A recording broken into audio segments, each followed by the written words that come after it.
Alright. Hey guys, just give me 1 minute. I promised to do something for somebody first, so. Okay. Let's give it a second here. I'm gonna launch actually the game before I switch over to the proper stream cam. Here we go.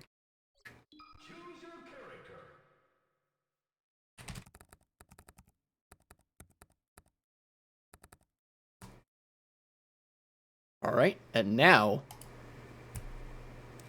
there we go. There I am. It's always kind of weird when there's a slight delay between the screen and all the other elements loading and the webcam loading. It's like I just kind of appear out of the ether. Many such cases. But anyways, last time I noticed that the audio balancing was a bit of an issue. So this time I've taken the liberty of well, actually, right after the last time, I took the liberty of going into VLC Media Player and turning down the volume from 60% to 40%. Let me check the audio mixer. Yeah, okay, that audio level should be a lot better than it was last time. In fact, I might be comfortable turning it up to like 50-ish. I want the audio to be loud enough that it doesn't sound like just a whisper. But I don't want it to be so loud that it like drowns out my voice. And it kind of got to that point last time. You know?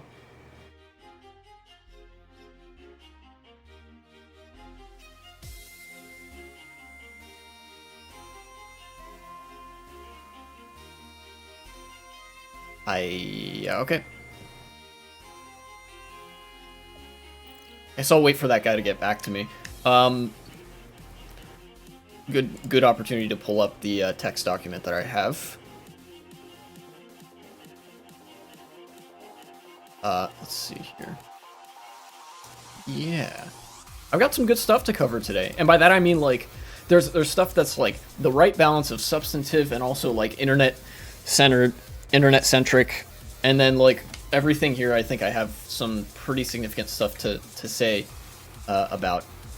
Anyways, I guess while I'm waiting for Panger, the guy in chat to get back to me, I don't know, you might not, yeah, you can't see chat there. While I'm waiting for them to get back to me, I guess I'll just jump on into Unranked for a bit.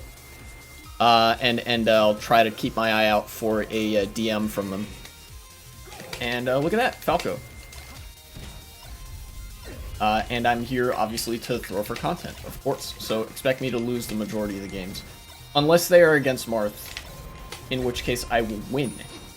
Oh. Don't side B off the stage, that is.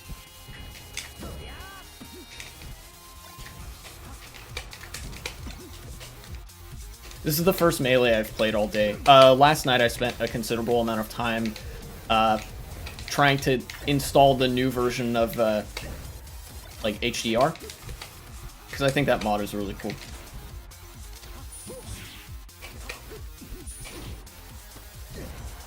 And I think I'm dead.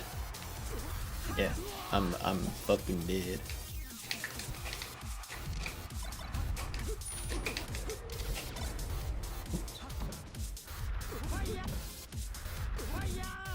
No! Cheeky bastard. Oh well, I am throwing for content. If I were making a more concerted effort, I think I would be doing better in the Falco matchup. In fact, I think, all things considered, Falco might be one of my weaker matchups among the top tiers. At least with Fox.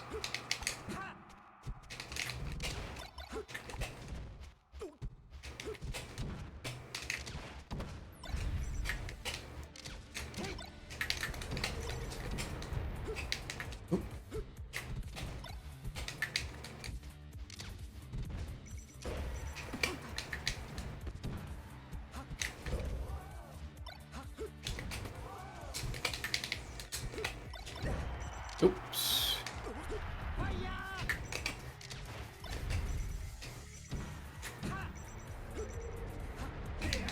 Yeah, you can't make it back from that. And then after this match, I'll actually start talking about news and politics and things.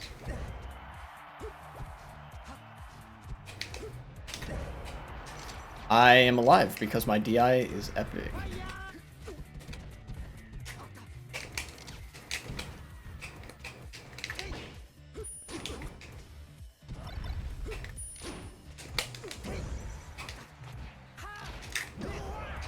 That's not gonna kill on this stage, but that will. He got me with the one laser.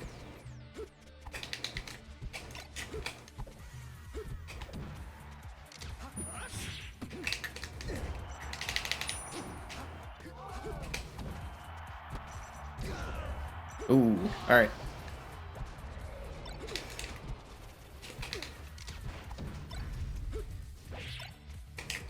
I think I'm better at adapting to the matchup now than I was just a couple of streams ago, which is good. As I say that, of course.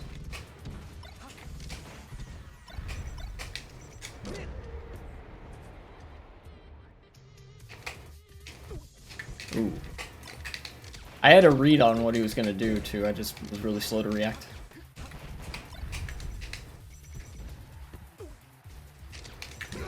Ah!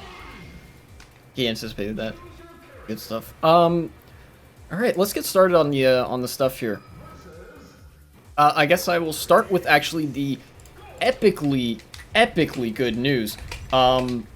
So, anybody who has any familiarity with politics, especially labor politics, will know that unionization and the sort of state of workers' rights in the United States is very weak compared to other countries in the developed world.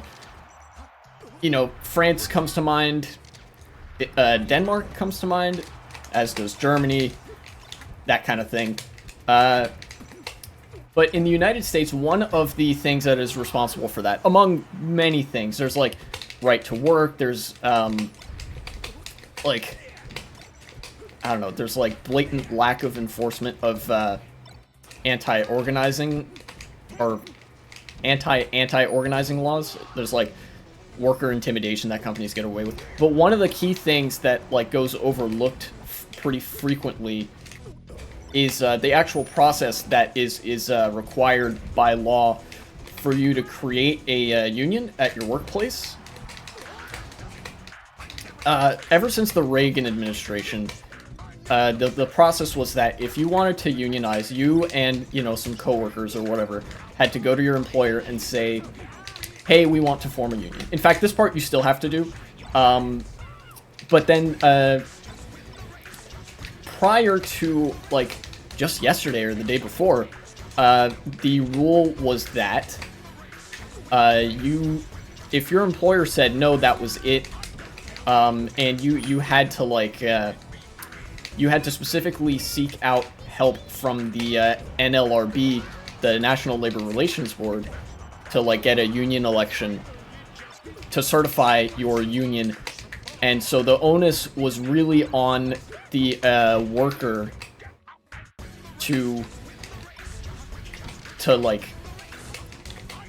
get a union going, as opposed to the onus actually now being on the employer to stop a union from forming. Now the tables have flipped. The NLRB did a rule change. Now, if, you know, employees go to their employer, say we want to form a union, and the employer says no, the employer has to go to the NLRB and file to try to stop them from unionizing. Otherwise, the union just goes through. And an added part of this that make things all the better for unions now is that there's only a very limited window of time that employers can actually go to the NLRB to, like, file this this motion or this petition or whatever, you know?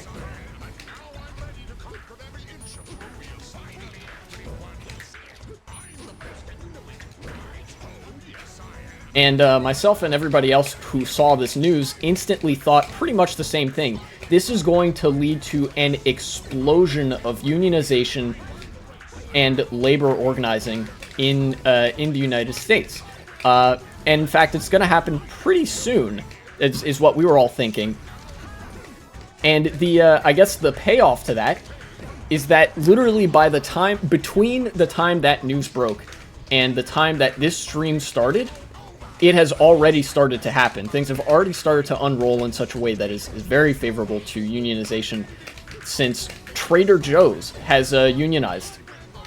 And that unionization would not have been possible were it not for this new rule change. The employers would have been too on top of things and said, like, no, actually, you can't unionize. But under this new rule set, employers saying, no, you can't unionize is not good enough anymore.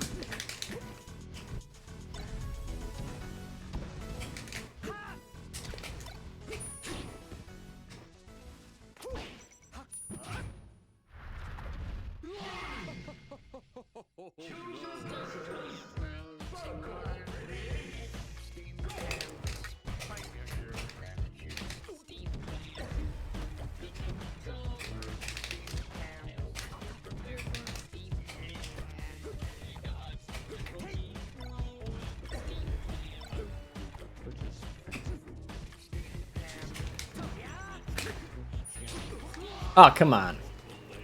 Lame.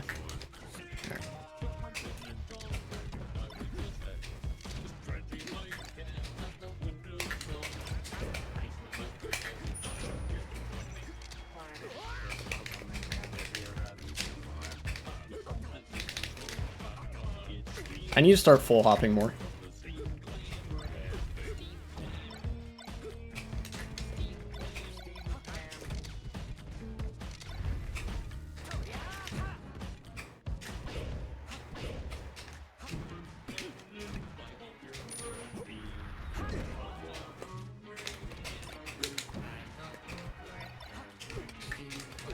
I also think I'm teching in place too much.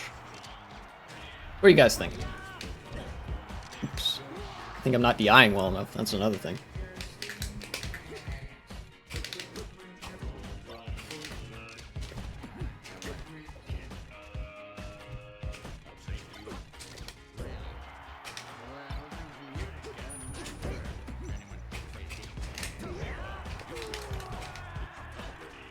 Guy's too comfortable with just jumping in. Need to check him with that up smash.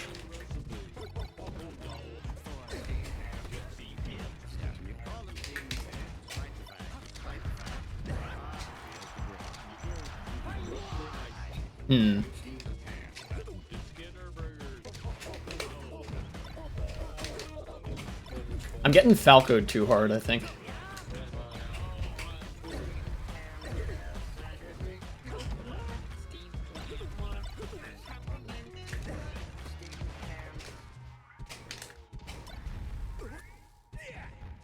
Ah, come on, that hit me there? Damn.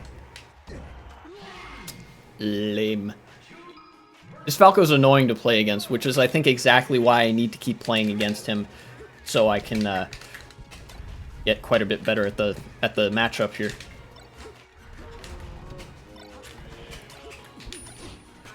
And I need to be annoying, I think. He's just down airing a bunch. Okay, weak nair.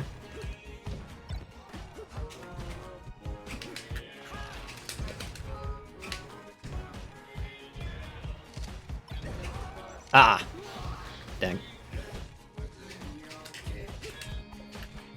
I wish I had, I could find more details on the story, but for once, I'm a little bit more focused on the game here.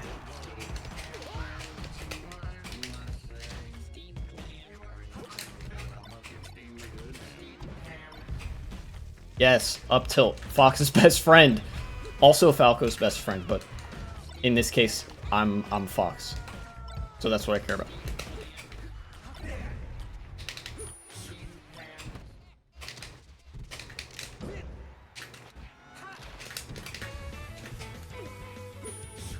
Nice.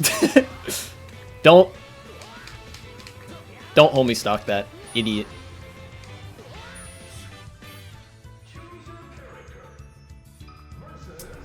Let me find the story. Yeah, here we go. Oh yeah, and in addition to the NLRB rule change regarding the onus being on the employer to stop unionization rather than on the employees to start the union at all, what we are getting is another rule change, or potentially just a new rule, which I guess would be a rule change, it'd be an addition, you know? Where the NLRB has ruled that, like, if employers commit unfair labor practices in the run-up to a union election, then the election will be canceled, and the NLRB will step in and order the employer to immediately just recognize the union. So, like, they're really covering their bases here, you know? So it's like, oh, yeah, it's on you to, like, gauge whether or not your employees actually want to unionize. And furthermore, if you do foul play in the run-up to the election, then we'll just say, like, nah, you clearly just cheated, and they do actually want to unionize, so they get the union and shut the fuck up. You know? Still waiting to hear back from that guy, by the way.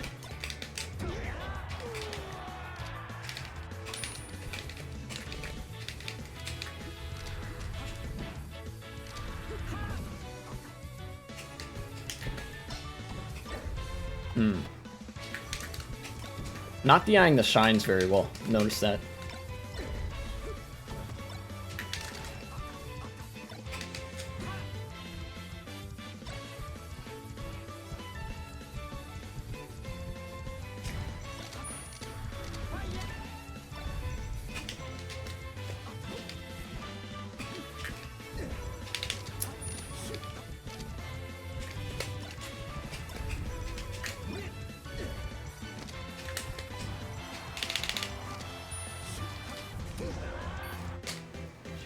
True.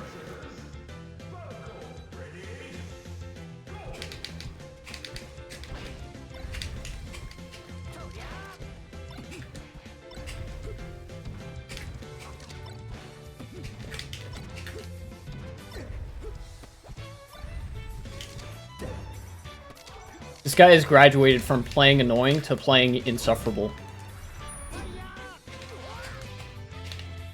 Makes me want to actually not throw for content.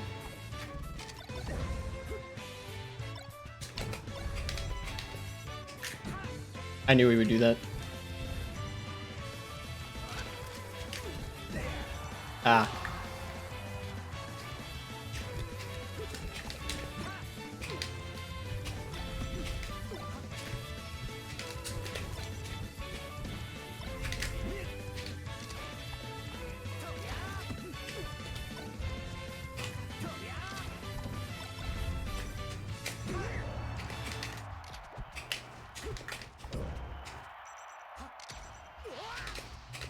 Nice.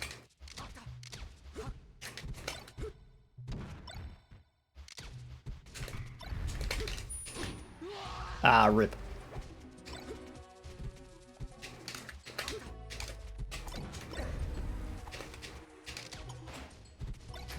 Finally got a power shield.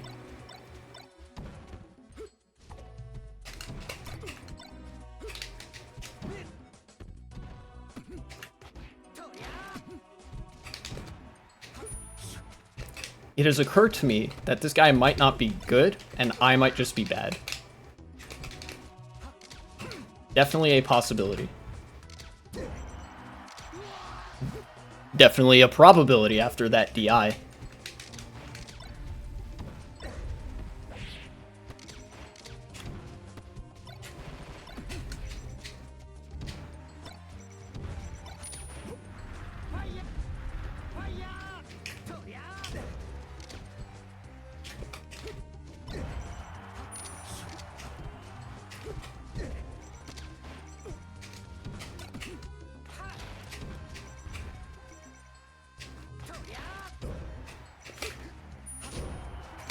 Got him.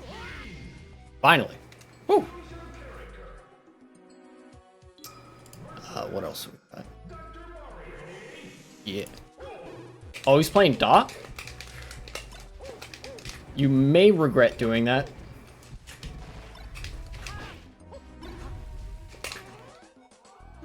Well, I missed my wave dash, so.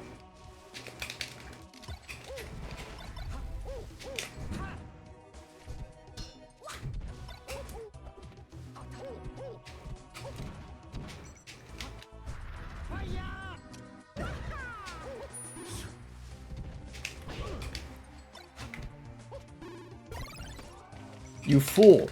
Have you not seen the video segment that I didn't even upload yet, where I explained that I do well against characters that are worse than me?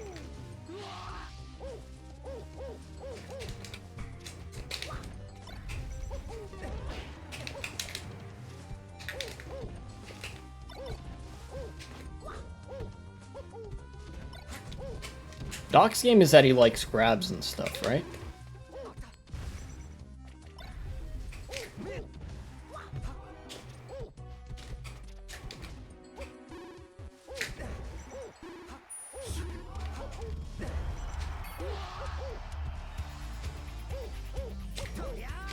I definitely thought about it.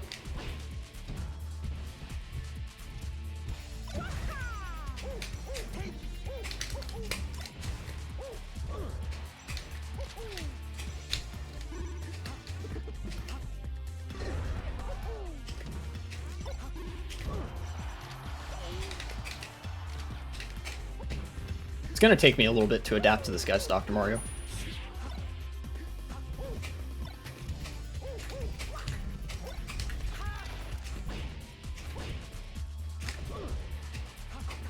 Imagine if that were it.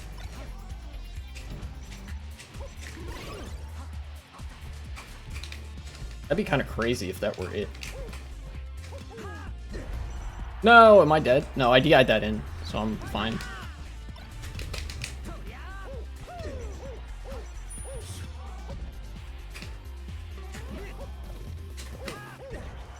Oh, okay.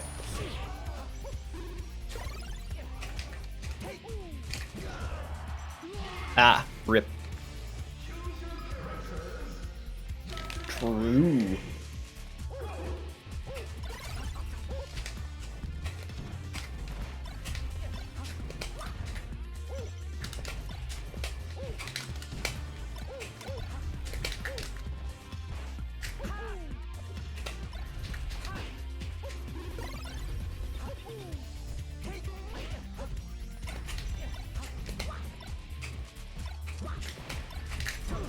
He's dead. Not quite. I thought I was,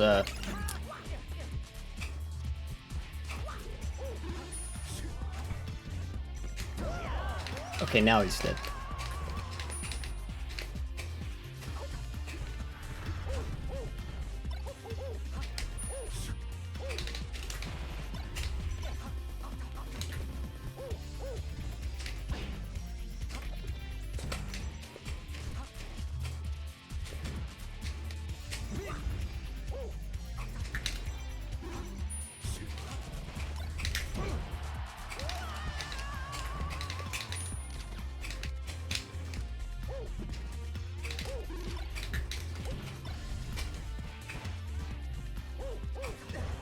Ooh, okay. I didn't DI that very well.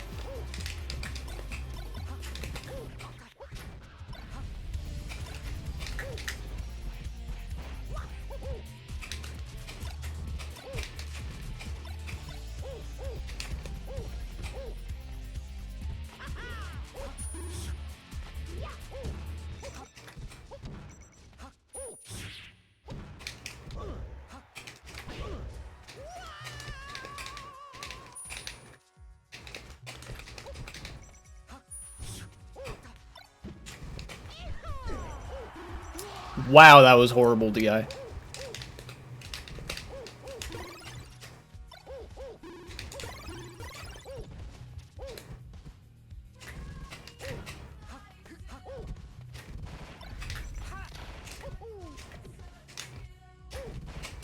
Damn it, my joints are freezing up. I hate this.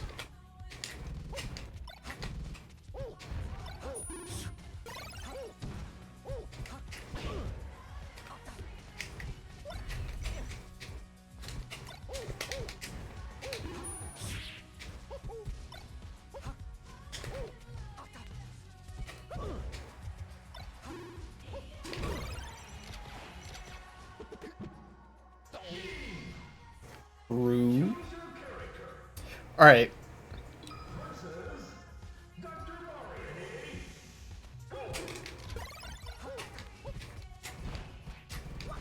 You're not getting away that easy.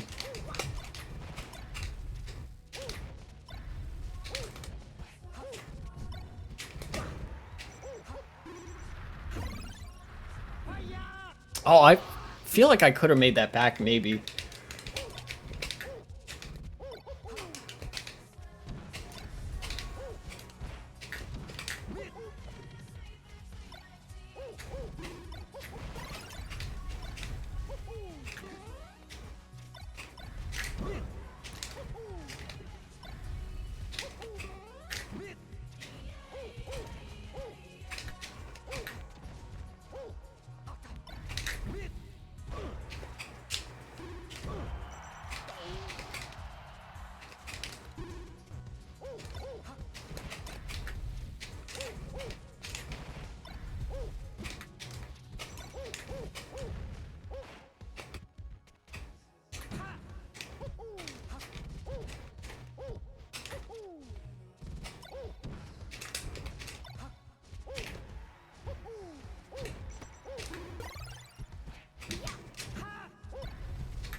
Ooh, okay.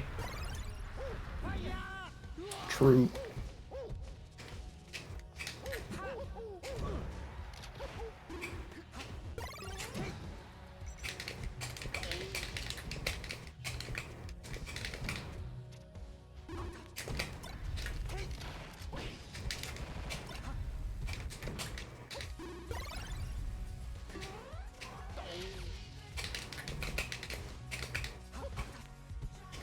You should have stayed Falco, dude.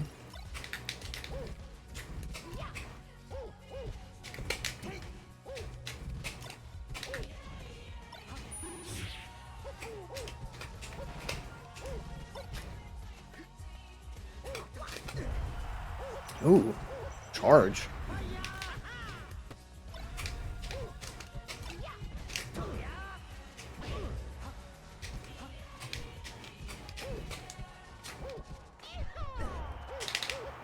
I did it that time.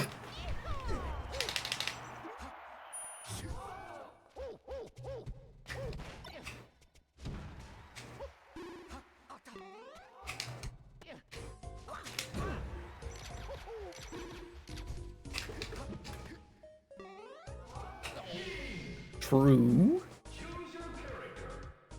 Thanks, he said. Are you gonna leave or no? He's staying, alright.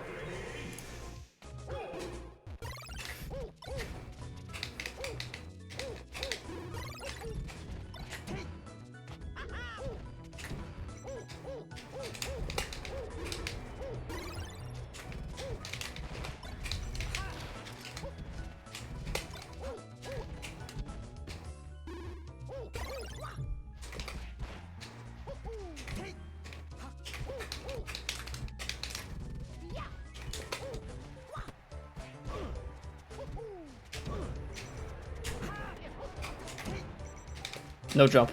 Yep. Knew it.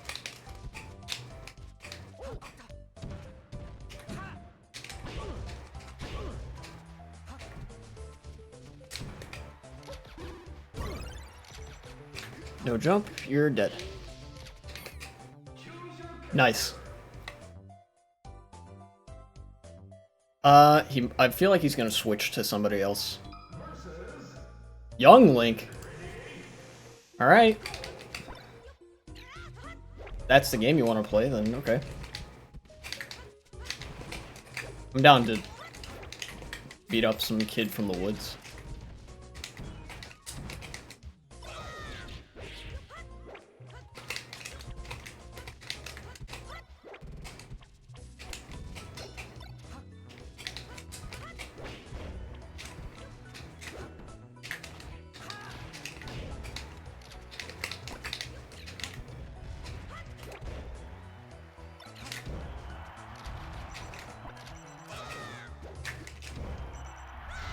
Got him. Yeah, welcome to the stream. This is a stream where I beat up low tiers for fun.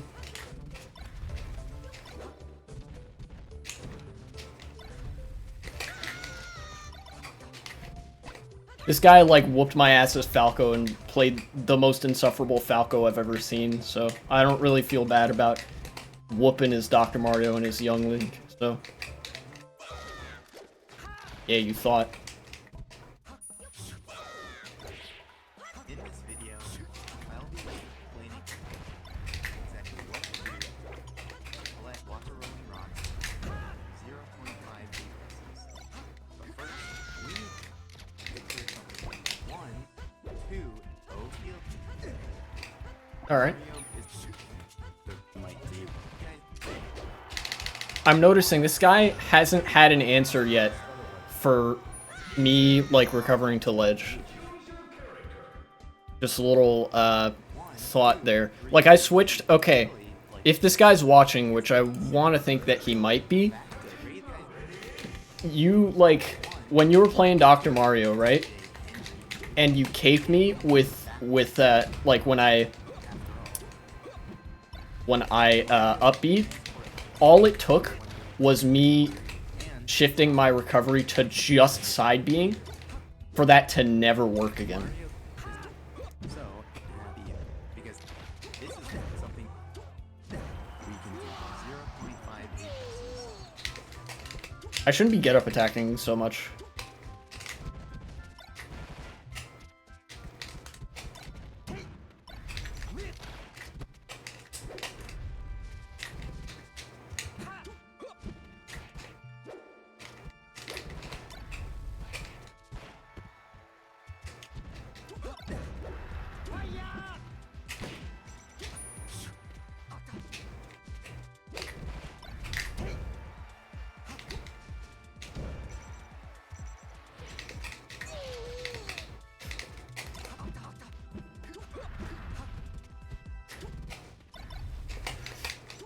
Anyways, I actually want to get back to the stuff about unions. Right? And, of course, I mentioned that new union ruling from the NLRB. That makes it so much easier to unionize. Right? But what I should also mention is that this represents actually a huge jump in union rights since I want to say the Reagan admin.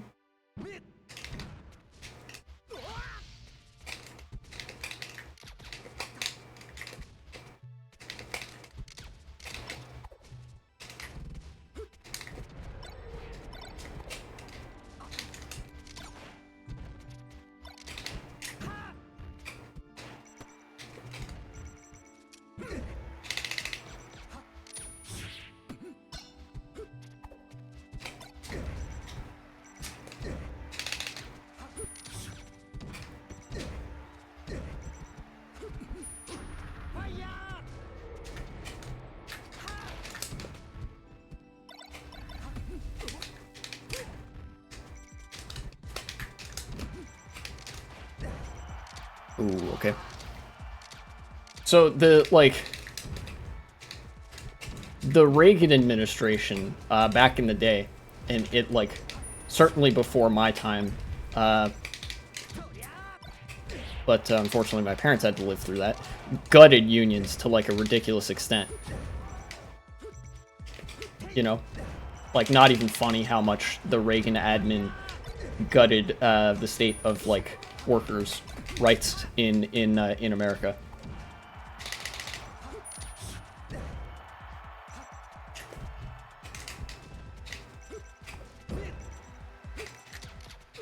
Get him out of here.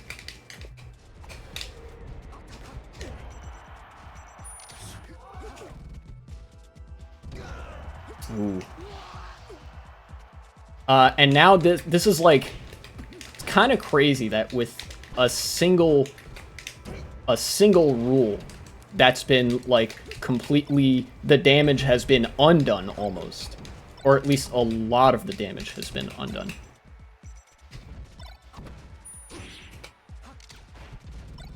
Oh no.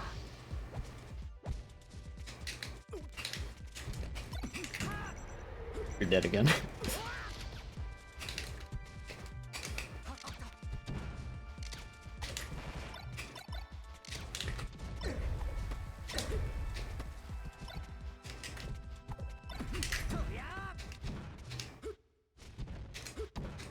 Oh, right.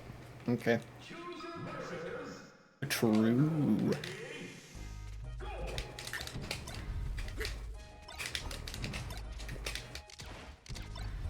I think I've, like, partially figured this guy out.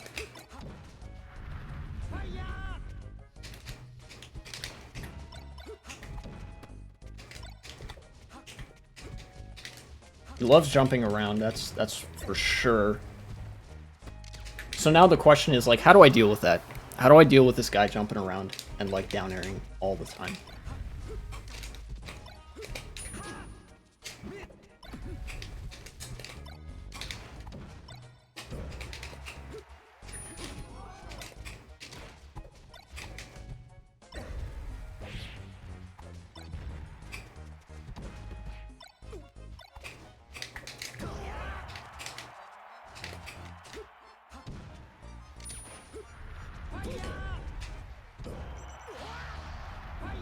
Okay.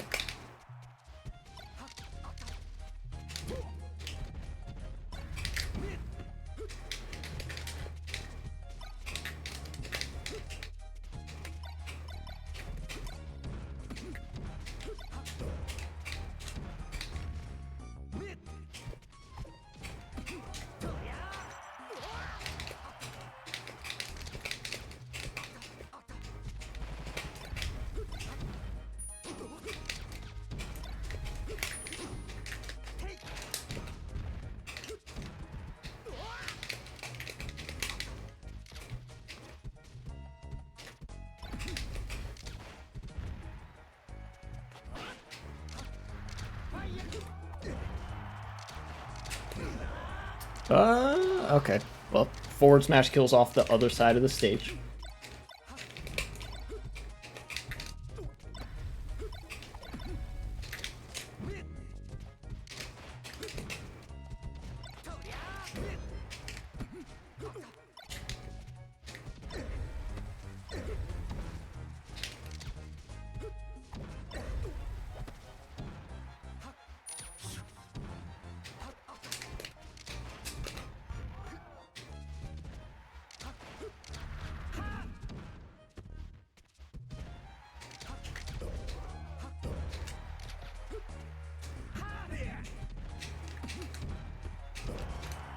Get him out of here.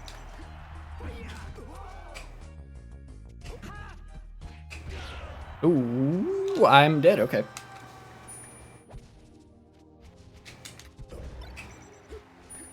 You're dead.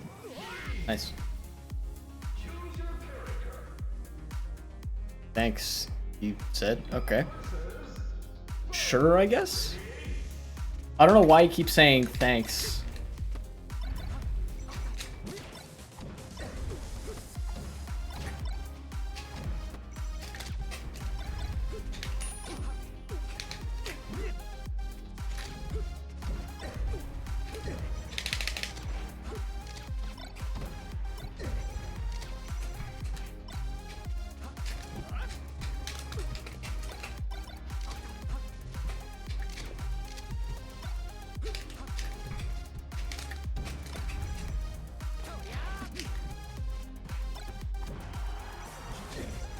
Oh, wow. I didn't know that would connect.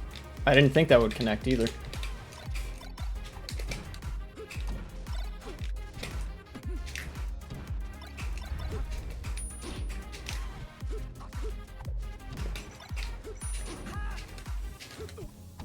Ah.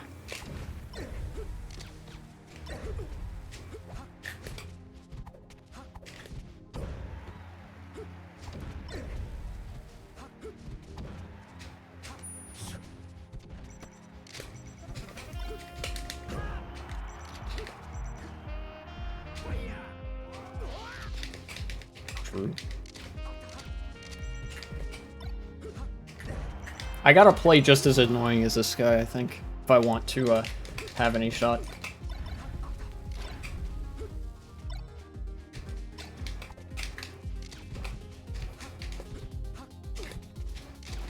Yeah, he's just full hop back there.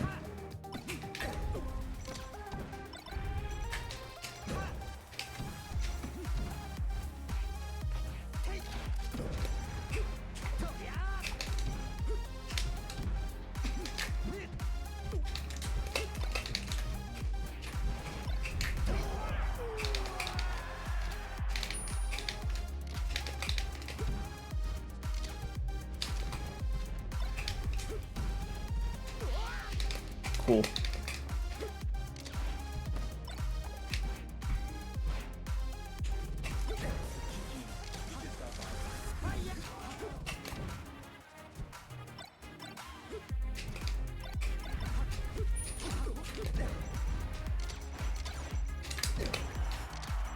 Ah.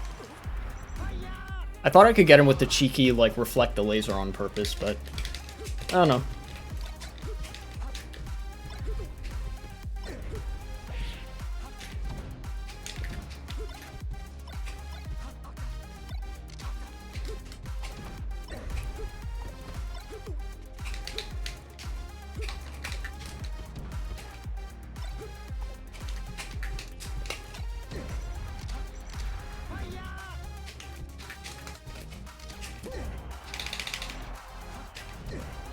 This guy is good neutral and good punish, but his defense is really bad, and I think I've been more or less good at exploiting that. I'm not entirely sure.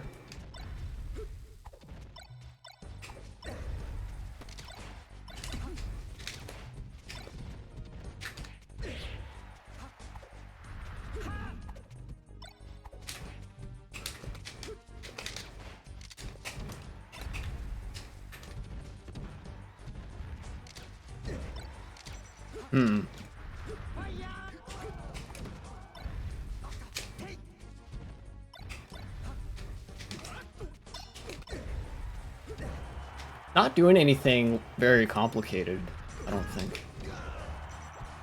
It's just some stuff that I, as Fox, don't really know what my answer for is.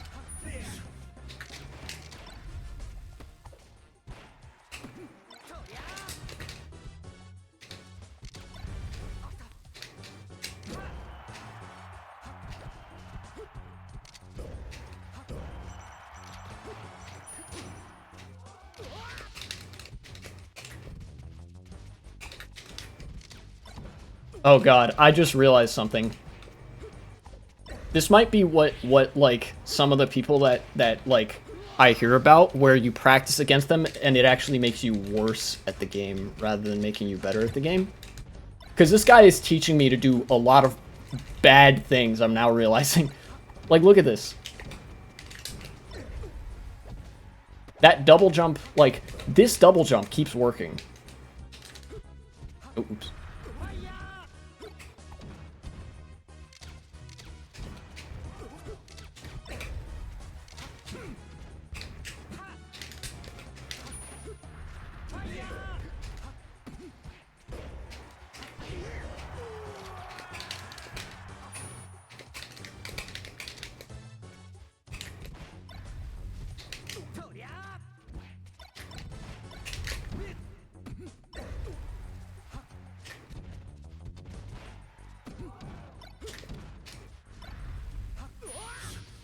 That was pretty cool.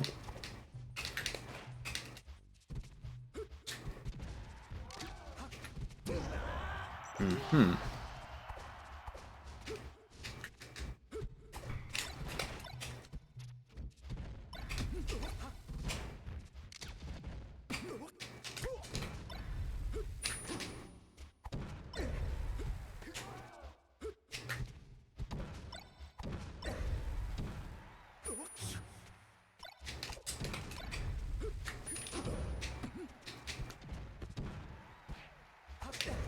No!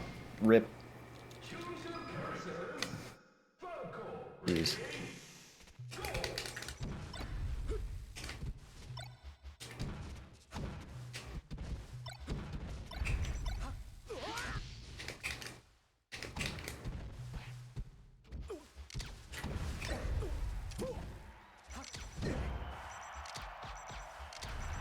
can live, I think. Oh, not if you grab Sledge, I guess. Alright.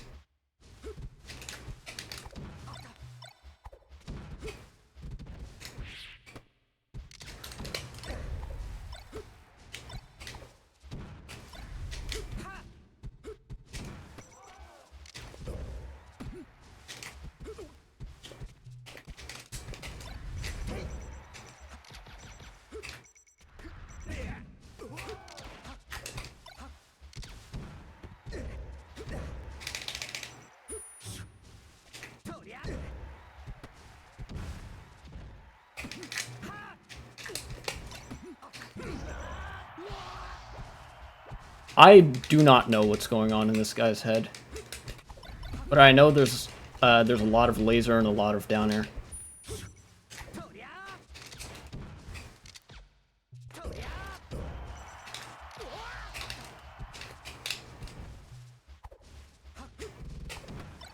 Oops.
When you're done with this, I got something I'd like you to try since you're a fox, if you wouldn't mind. Yeah, sure.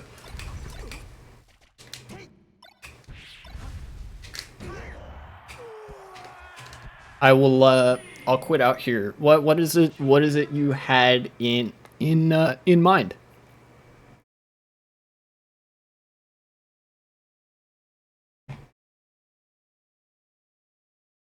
Also, the Brony Games Osu, welcome to chat. Welcome. Thank you very much for showing up today. Sorry, I've been real quiet. There exists a CYOA style Taz. You're a fox against Marth. Last game of the set on Battlefield 3 stocks. A Taz? Okay.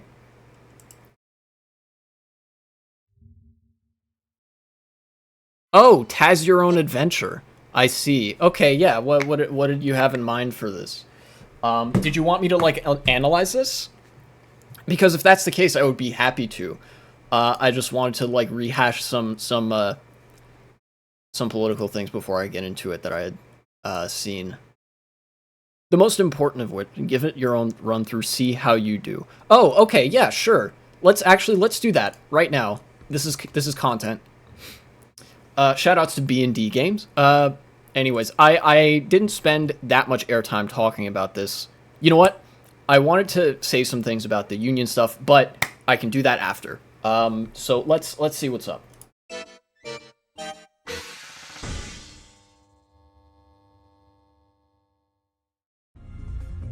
Has Your Own Adventure. You're playing Fox in the last game of your set against Marth.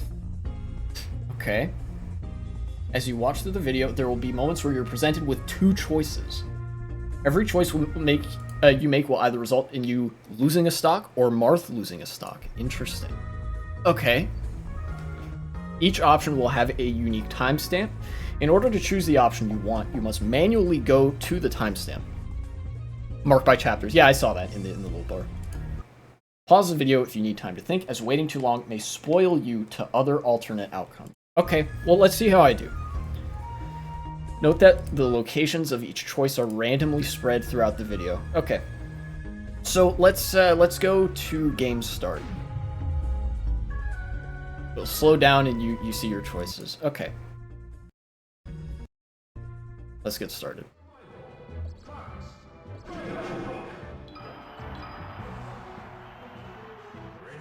All right.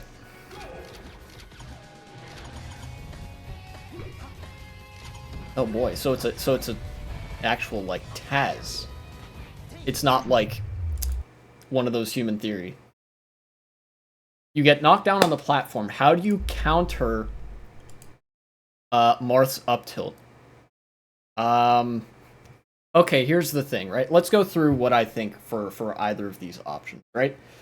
Slide off DI is the conventional pro player option, and is in fact very good for avoiding up tilt or up air against Marth.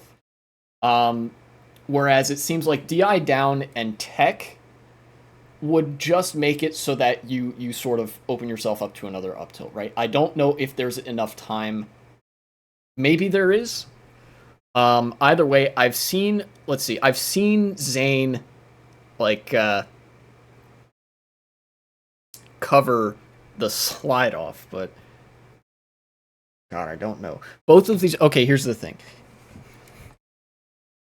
Both of these are good options, but I feel like slide off DI is a better option. Especially because Marth is here, he's behind the word off in slide off. If he up tilts you here, he's getting the hitbox that's in front of him, so it's going to send you inward. So it's going to make it easier to slide off and then, like, I don't know, hit him with forward air or something. Whereas if you tech, that only gives you however many frames, I guess. If you DI down and you tech in place, if you tech in or tech away, Marth can cover it. But if you tech in place, it might actually be, like, you might come out on top. You could, like, drop through and get it down air, maybe? I don't know. Look, Taz's are pretty crazy. I'm just gonna go with the slide off option and see what that gets me. Slide off DI. What does this do for me?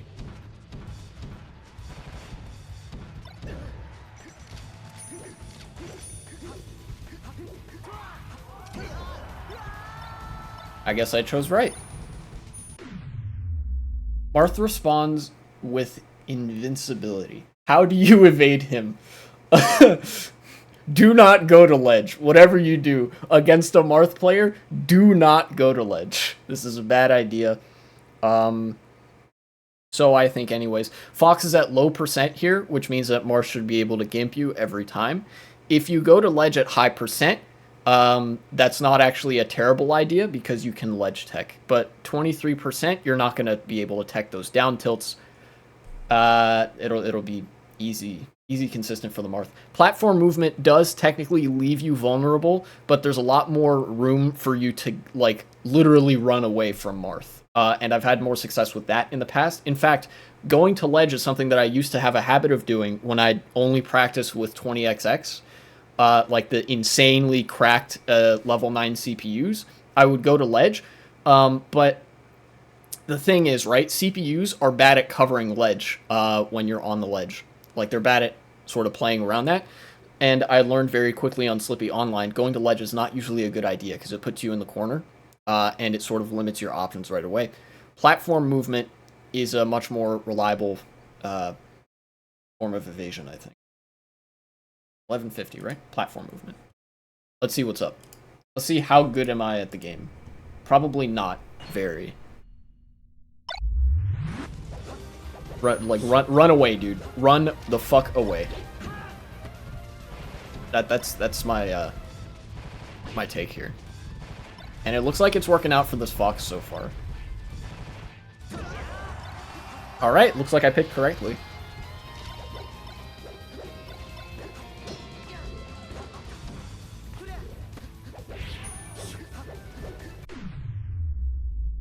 You're now up 3 stocks to 1. How do you proceed? Camp. This is the correct answer. Every fucking Fox player falls for this, including myself sometimes. You do not want to get extra aggressive against Marth, right? Marth does not do well. This is one of the key reasons why I think that Fox wins this matchup handily, and it shouldn't even be a debate. When Fox camps, Marth does not have a solid answer. When Fox gets aggressive, that's when Marth has all the answers. Marth is a very good defensive character, but as many of Fox have shown, his weakness is when he overextends and tries to go on offense, because a lot of his offensive stuff is unsafe. Like down tilt, sure, you could get a lot of pokes in neutral, and it's relatively safe, but down tilt isn't usually a huge open up. Fox, on the other hand, is like glass cannon on offense. Like, you run in, you die against the top Marth. Like, in a task setting like this. Let's go back to 6 minutes 13. Camp a little.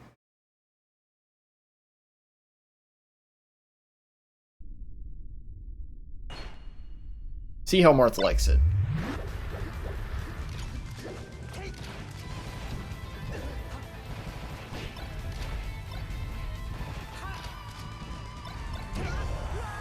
I guess I picked right again. Wow, incredible. Look at you, boy. Look how good I am at the fucking theory of melee. Yeah, okay. Now, I'm going to do something that is unprecedented on this stream. I'm going to talk shit about Leffen. Nobody can believe this, right? But this is that last stock is why I say is one of the significant reasons why there's really no world where Marth beats Fox. Fox beats Marth handily because Fox has more room to play the game than Marth does. That's not to say Marth can't win, but Marth has to play Fox's game. Fox dictates how the game goes, right? He's an overhyped man-child. That is true. I will definitely agree with that. The man is obviously very good at Super Smash Bros. Melee for the Nintendo GameCube. He has results to that effect. And obviously that I have to respect about him, but I do not have to respect his opinions because he has no fucking clue what he's talking about. It's possible to be good at something and have no clue how it actually works. It's like, what is it, superstition? It's like if you're a mechanic, a very skilled mechanic, and you have no clue the actual physics or engineering theory that goes into any of the things that you're working on in a car. You're still a good mechanic, but I would not take your opinion on anything. I would just send my car in to have it fixed. Leffen is kind of like that. I would not ask him for his opinion on anything in Melee. Following Leffen's advice, I think, in what matchups are good and what matchups are bad, will make you a worse player. But if you look at the way he plays, if you observe what he does, that would help, probably. In the instances where he is successful. That has been my drama bait, discourse bait for this stream. Yeah, I guess I just spoiled how how this video goes. I could make that into a segment, in fact. That'd be good Melee content, I think. Yeah. Let's see what happens if you pick the wrong options. So we're going back. First choice was slide off or DI down and tech. Let's see what happens if you tech, right?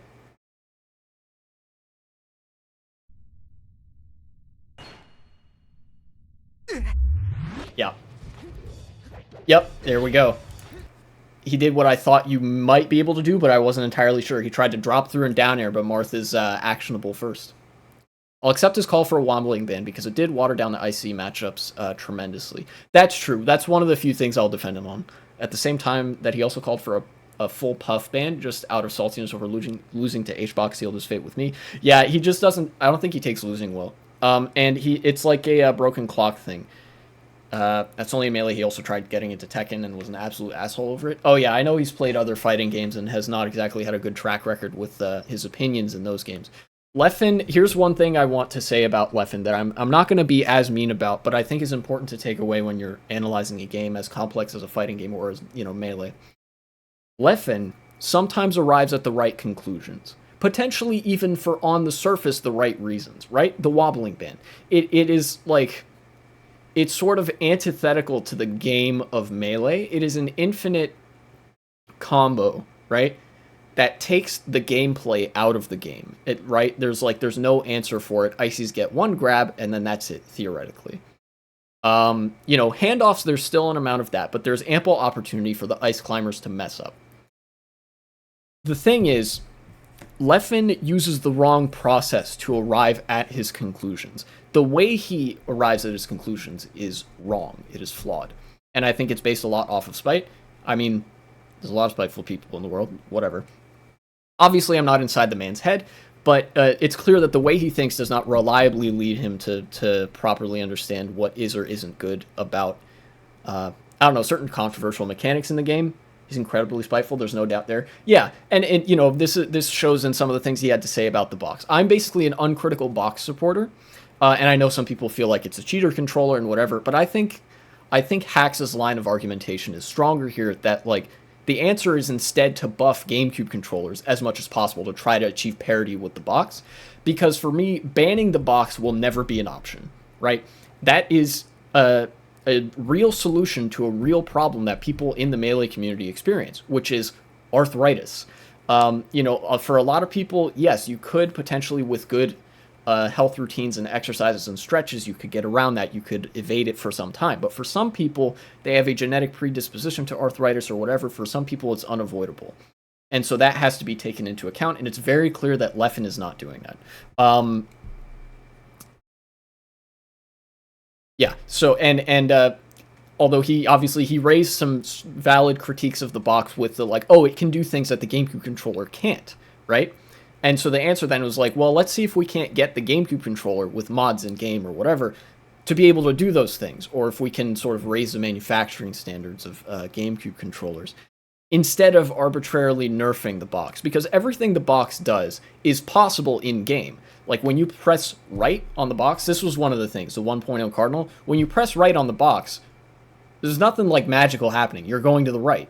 It's just that sometimes on a GameCube controller, you can't press all the way right. Not on factory settings anyway. In fact, if you wanted to, like, this is a vanilla GameCube controller, right? I don't know if it can achieve 1.0 Cardinal or not.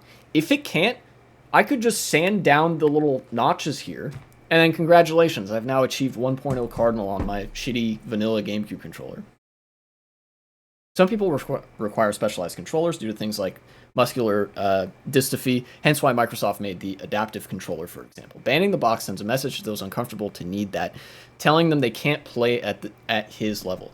Precisely, and I think that if we want the Melee community to thrive and to grow and to be a welcoming place for all competitors interested, we need to keep options like the box very wide open, because, you know, there are people with muscular problems, with problems in their tendons, in their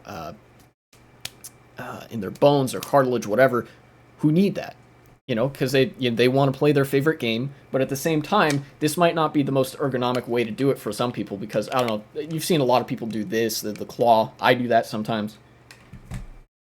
But yeah. Anyways, let's get back to Marth beating up Fox for choosing the thing that I didn't choose. Nice. Oh no, you died. So then the other one was, let's see, I picked first choice, slide off DI, go to 313. What was the next choice? It was go to ledge or do some platform movement. Let's see what happens if you go to ledge, right? This is the one I did not pick.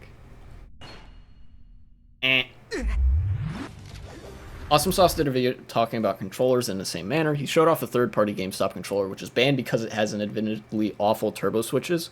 Banning that, I get. Oh yeah, I actually have that exact controller. It's somewhere around. I used to use it to play like Mario Kart and stuff because I needed another controller so my friend and I could play multiplayer. And then I got a real GameCube controller and realized, wow, that thing was a piece of junk. But it is right to be banned because it does something that a human physically can't do, which is turbo mode. It, you know, the button presses itself. Banning that I get, but things like the box don't do things like that. Exactly. On the box, it's just one button press is one button press, and that's it. You know, maybe it's like, since it's digital inputs, it gets slightly more mileage out of but that ultimately doesn't matter. Especially because you have to relearn the whole game. In fact, it's probably a much larger, it's much more visible in competitive play that box players visibly move differently than GameCube controller players. And that wouldn't change if you, like, nerfed the directional buttons or whatever. Yeah. And yeah, I think I've seen that Awesome Sauce video. And anyways, before I unpause here, I realized there was something that happened last stream that I didn't acknowledge. Somebody followed. Carla's Wild Ride followed me a couple days ago, and I don't think I saw it on stream, so thank you for the follow right now. Wanted to make sure I got that. I see it the way SRL does universally. It's only allowed if it was included first party, which to my knowledge only happened twice. The NES Max Advantage, the TurboGrafx 16 controllers. Otherwise, it's unfair. Yeah, that's right. Things that, like, if a certain functionality was built into a first party controller, then like, yeah, because it's clearly intended, but then otherwise no. Yeah, I agree with that, I think. So let's see what happens when this poor bastard Fox goes to ledge. He gets chain grabbed and comboed across the stage for his troubles. Ken, where are you? He does the dancing blade. Beautiful. Nice. Then this was the camp option. That was the one that I... No, that's actually the last option. Where's the platform movement one? Platform movement. There we go. So, now let's see what happens when you get aggressive, you overextend as Fox. This is literally just a like, this is like a sort of watered down language version of overextend and like get impatient, kind of. Because at this point, you've already been playing reasonably aggressively if you're playing the matchup correctly. As far as offense goes, obviously as Fox, you don't want to run in. You want to sort of make Marth come to you. But on the like in the combo game, you really do want to make Marth scared of you. Let's go to 16 minutes, 31 seconds. Get aggressive.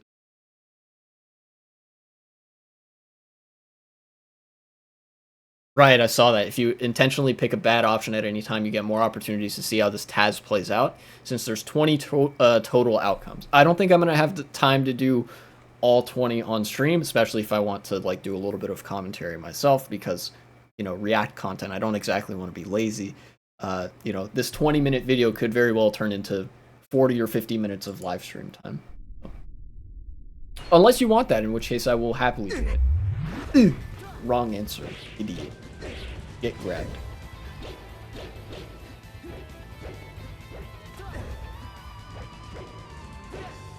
Ooh, oh, okay. That's new. Perhaps at some point. Yeah, okay.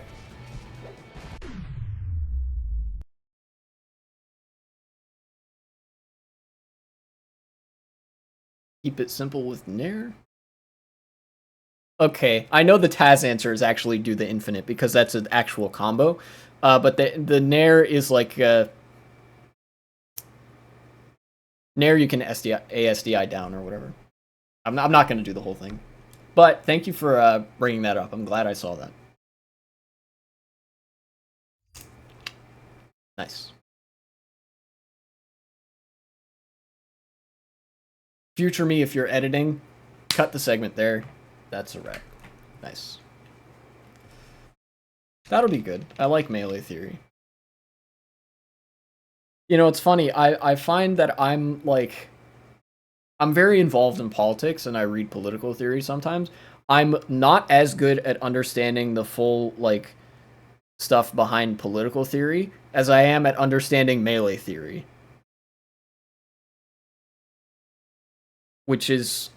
I think it's probably just indicative that politics is more complicated than melee, which is not exactly massive revelation to the whole world. But, you know, I guess that means I'm a better melee player than I am a communist. Food for thought. I don't know. I follow politics personally, but I'm personally opposed to talking about it publicly, especially on Twitch. I'm kind of the opposite. I think politics is something that we should normalize talking about publicly, especially because it has implications in people's personal lives. That's also just me not wanting debates when I still streamed. Oh yeah, that's perfectly fine. Like, if you yourself are not interested in talking about politics on your own platform or whatever, that is your decision, and I 100% respect that. I think I was just thinking more in terms of like whether or not it should be generally acceptable to bring it up. And then, of course, it should still be equally acceptable to be like, you know, politics makes me very uncomfortable. I don't like talking about it. I have my own opinions, but I don't really like these sort of conversations. You know, because I've had friends who like genuinely they get a stomachache whenever politics is talked about because it contains a lot of heavy shit.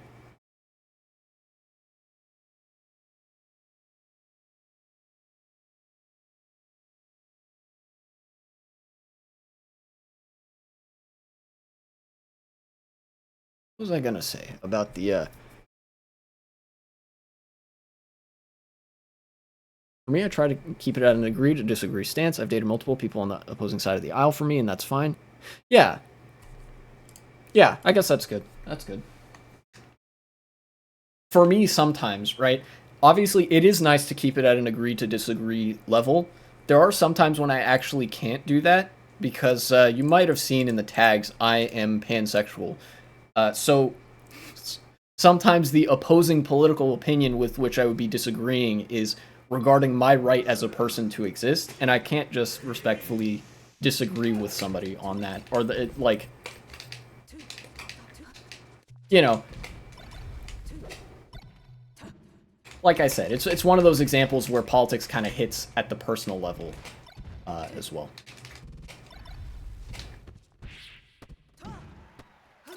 Oop.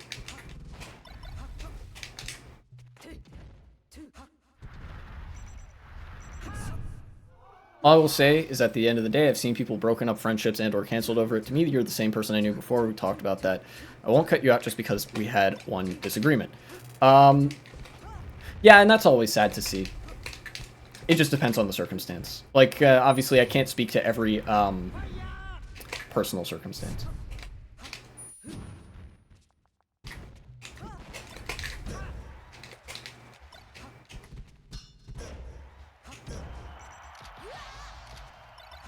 Help keep viewership high that way. Yeah, that's true. I will openly acknowledge that, like, sometimes me being politically confrontational isn't the greatest for viewership.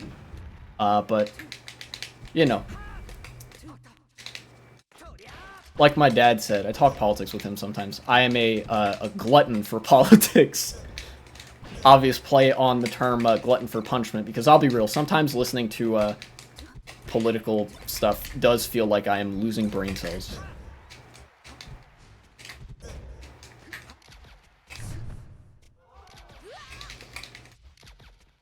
Let me bring the playlist back up. Ah, my music is no longer going. All right, perfect. Let me. Sorry, Sheik. I hate to be eating up your time like that.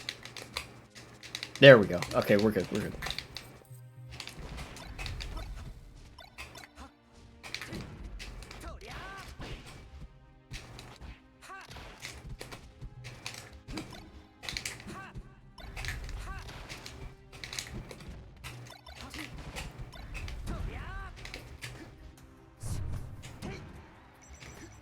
I also apologize if I confused you there. It's, in that case, it might actually be better. It might actually be, like, easier to understand if you were, like, stream sniping. I don't know. Or rather, it's one of the instances in which I wish they were stream sniping, so they didn't think I was, like, super mad or, like, BMing or something. Because I'm really not.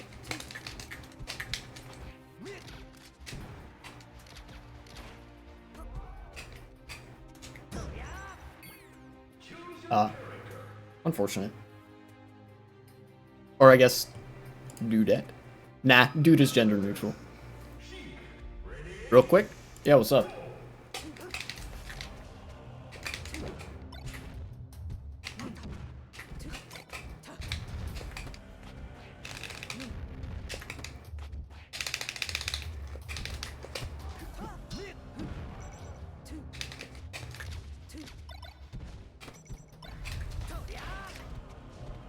Oh, that was rage quit moment, 1000%. Oh, okay, yeah, yeah. People have quit out on me and stuff.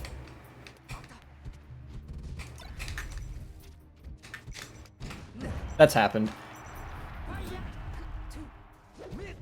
You know, that's just net play, I feel like.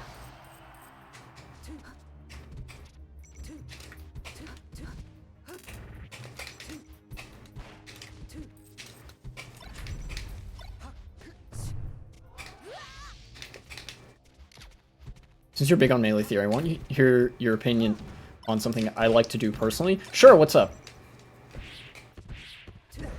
We gonna myth bust some bad habits or something?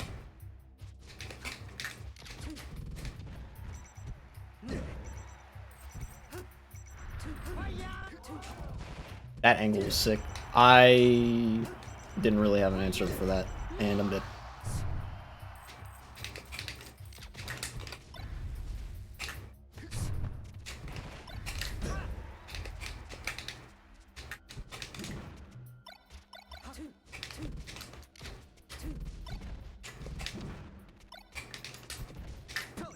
Ah, I was too slow.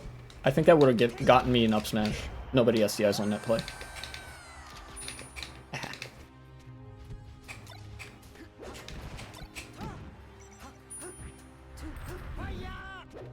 I'm alive.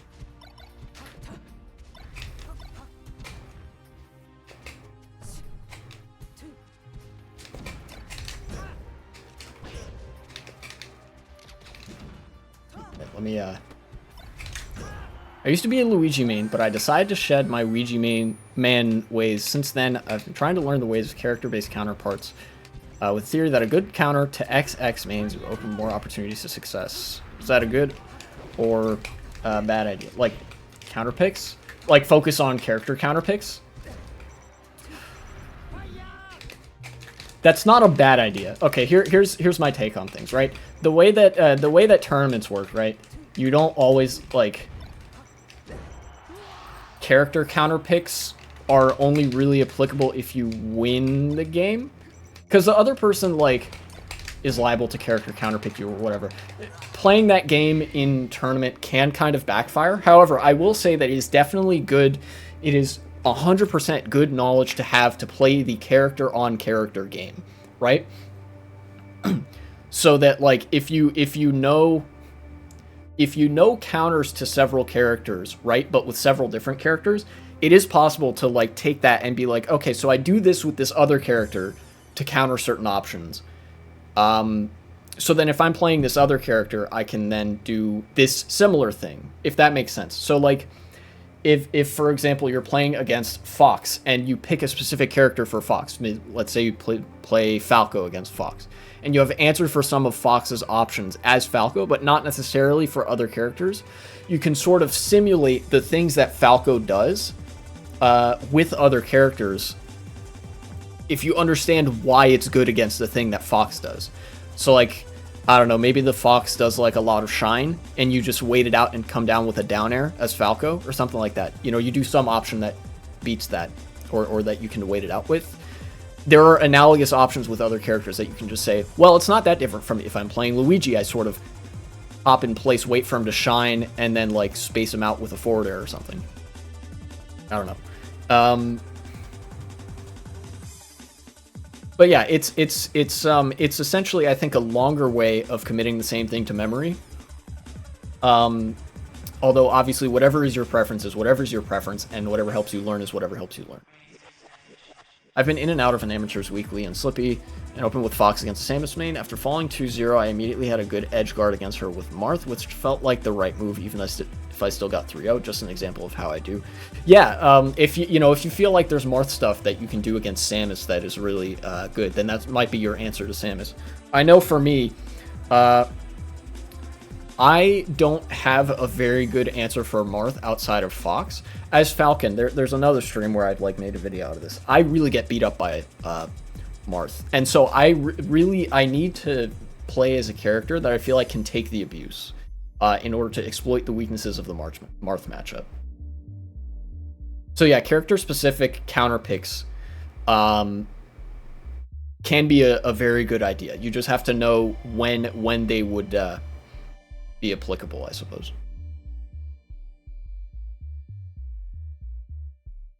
Side note, Bowser main actually once once won a weekly unironically. Yeah, I think I saw that. That was like the first time a Bowser main won anything. Except for like, I don't know, Xanadu? God, that was forever ago. That, like, somebody was playing Bowser at Xanadu and won. A lot of the cast is better than people give them credit for. They're just very weird, you know?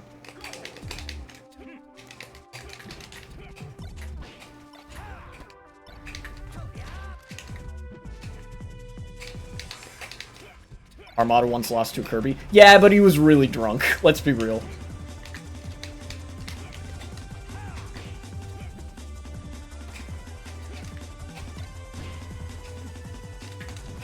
You're blackout drunk playing Pichu, but still. Yeah, that's what I mean.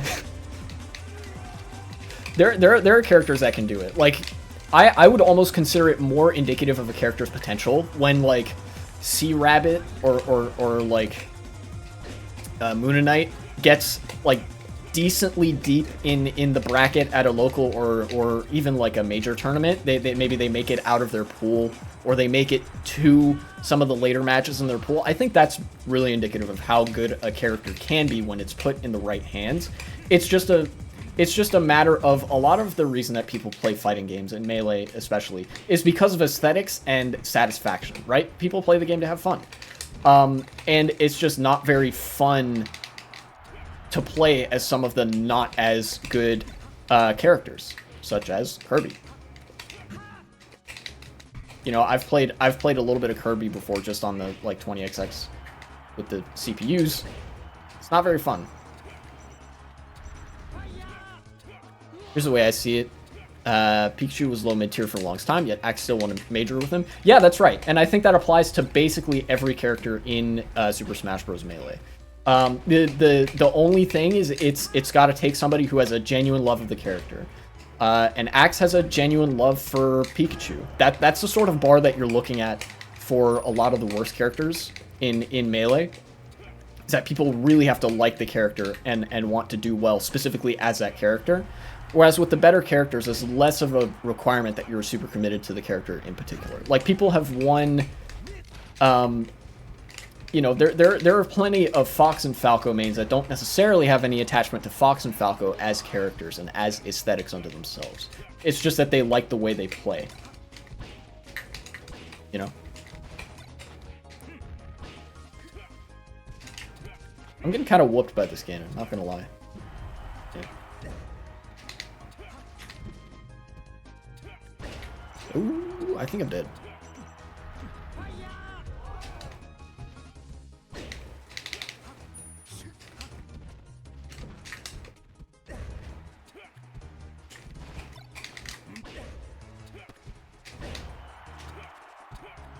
You have an alt on Slippy where you just play Kirby and you've won games on that account?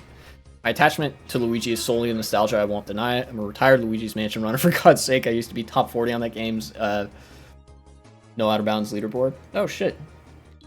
Good stuff.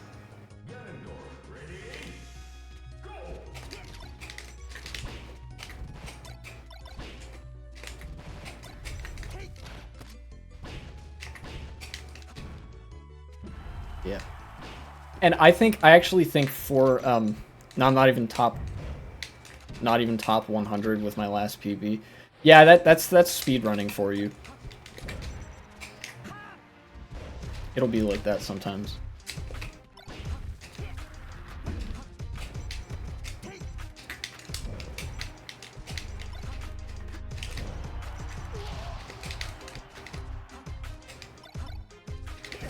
Ooh. I get that right out.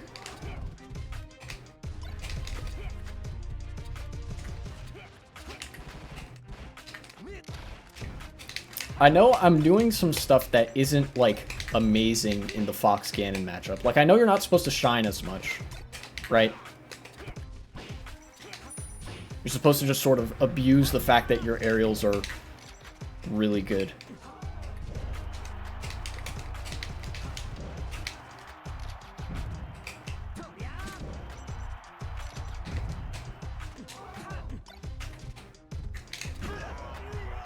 To be fair, 2 new major time saves were discovered less than a year after I shelved my copy. Chauncey and King Boo 1 cycle. Oh, okay, I got you. I'll be honest, I've actually never played Luigi's Mansion before. Even though I'm pretty sure I own the game. Not like it would matter because emulation exists. Hee. Now world records dropped from 57 minutes to 55. That's a pretty significant drop.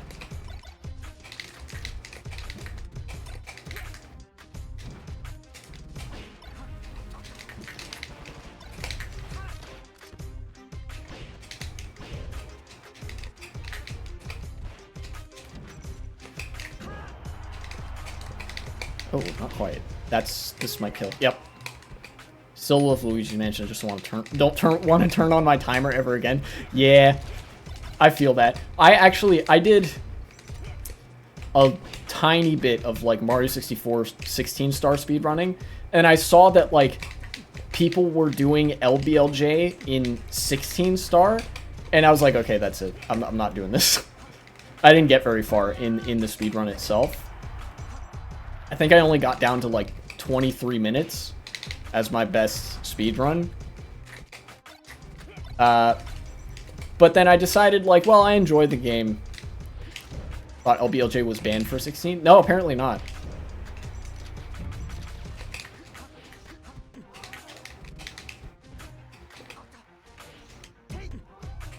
It's something like that. There's some trick that people do in 16-star that I thought was only allowed for, like, higher... Or was that just SBLJ? I think it's just SBLJ. The one that you need to do to get past the, like, second Bowser door. Because that one is, like, the difference between 16 and 1 star. That's, like, the one thing that makes 1 star and 0 star runs possible. So I think it's, like, as long as you don't do that, then you can still do, like, everything else. Because it doesn't necessarily break that. I know LBLJ is actually faster 120, but only because it saves returning to Bob on Battlefield. Yeah, people do some insane shit in the Mario 64 speedruns.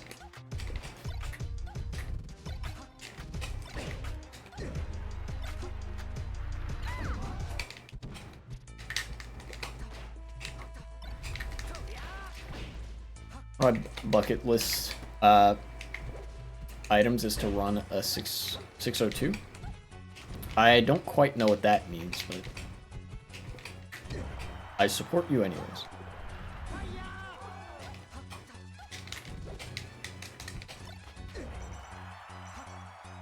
Get to pull off the perfect run casually. Oh, in Mario Galaxy 2, I've beaten the perfect run before. Oh, yeah, okay, the like the full gauntlet of Mario games where you get all the stars and stuff. All in one go, that's a 602. God, that sounds like an insane endeavor. Yeah, the perfect run represents a pretty big hurdle.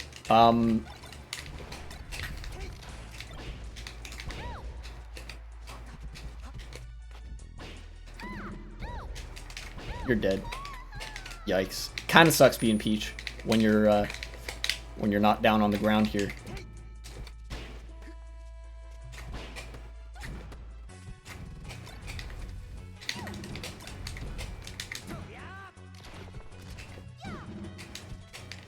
I think, okay.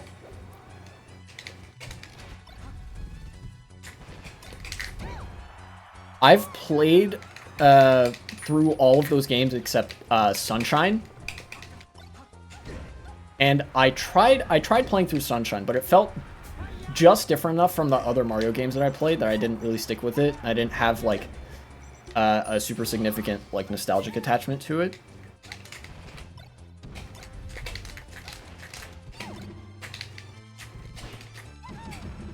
Oops. Ow. Can add Super Mario 3D World and make it 1,862 if you want to be masochistic. I don't, but somebody might, and that probably exists on YouTube somewhere.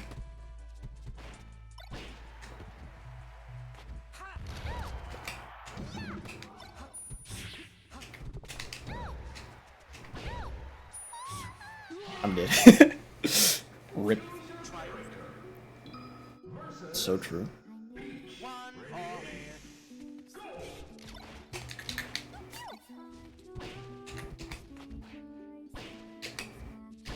He wants to do the chain grab thing. This is good Peach practice, I think. World record is 1 day, 7 hours, 54 minutes. Jesus Christ, dude.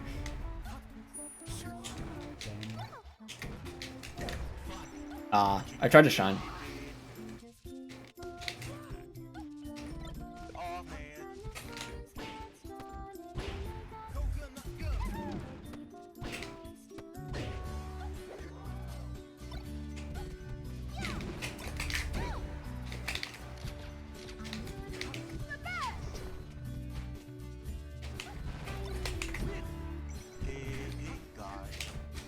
Oh no.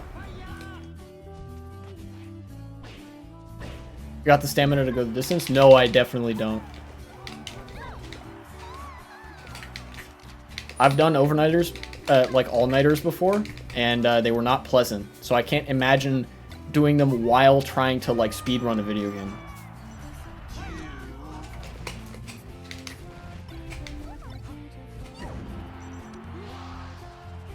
Think about Odyssey all moons on its own. Oh Jesus. That's too much.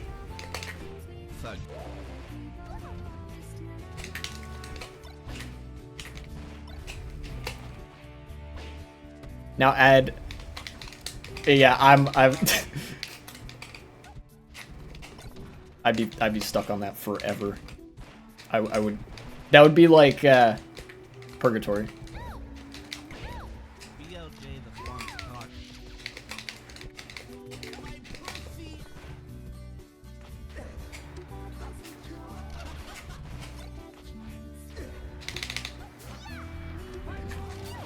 BLJ 2 hours. In my life. In my wife. In a cage. Despite all my rage.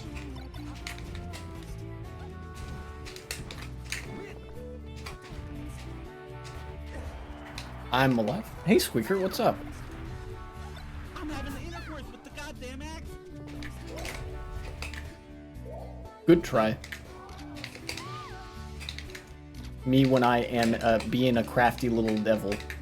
My cat's being annoying in the background. Squeaker, please don't do that. I am still alive. You will never defeat me. Fuck!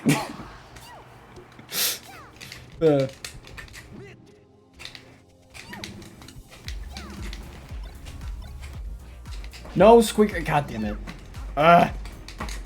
Squeaker, stop it. Alright, give me 1 second. I'm gonna grab my cat.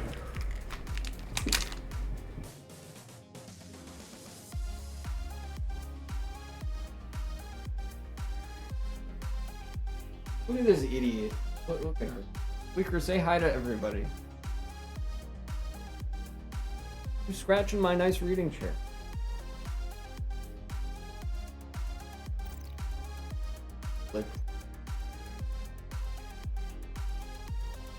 Alright, she wants to go outside, so I'm gonna let her out. I'll be right back. Don't go away.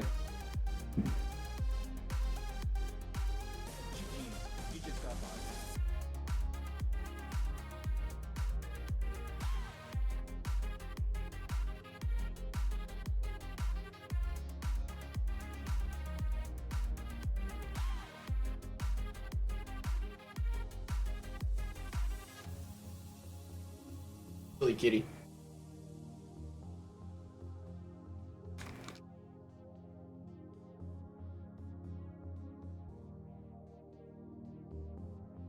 She always comes and annoys me whenever she wants to go outside. She loves being outside. Funnily enough, though, she doesn't like it when other people are outside. She wants to have the complete run of the block, which is why she comes, like, running, like, scurrying back to the door whenever she sees another human being out there. Which is weird because she knows everybody in the neighborhood. But anyways. Kind of silly.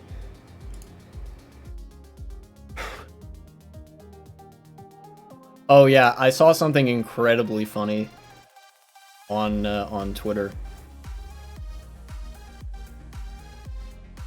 that I thought was worth sharing because, I mean, I do politics and this is like a rare instance of politics being very funny. There was a there's a post from PragerU. Everybody knows PragerU. Everybody likes to meme on PragerU, in fact. Whoa, whoa. They put out a tweet where it's like, a lot of young people are engaging in rhetoric about systemic racism in America. Yeah, I detected that too. Jeez.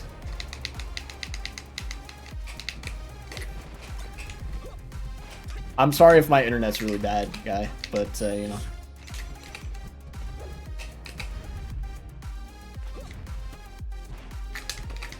Said, like, a lot of young people are engaging in rhetoric about attacking systemic racism. What they're actually attacking are the foundations of America itself or whatever. And, like, this is obviously not what they meant to convey with the message, but it is incredibly funny that the implication of the tweet was like, stop like attacking America for its fundamentally racist elements. Oh, okay. Cool. Yeah, here we go. Here's the tweet verbatim. Young people are enamored with, quote, anti-racist rhetoric because they think they are fighting racist systems in America. The truth is that they are fighting America itself and the very values the country was founded on, i.e. racism being the obvious implication there. Say, would you mind rating my piss poor Fox and Marth in tournament? Sure, I guess. More content is more content. Yeah, let's get it. Nope.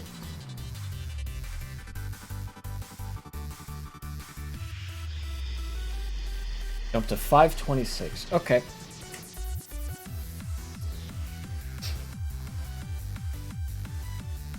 Oh, melee beginner tourney. This is fun. Be a clean 3-0 victory in favor of Scrambled. Far a decent lead for.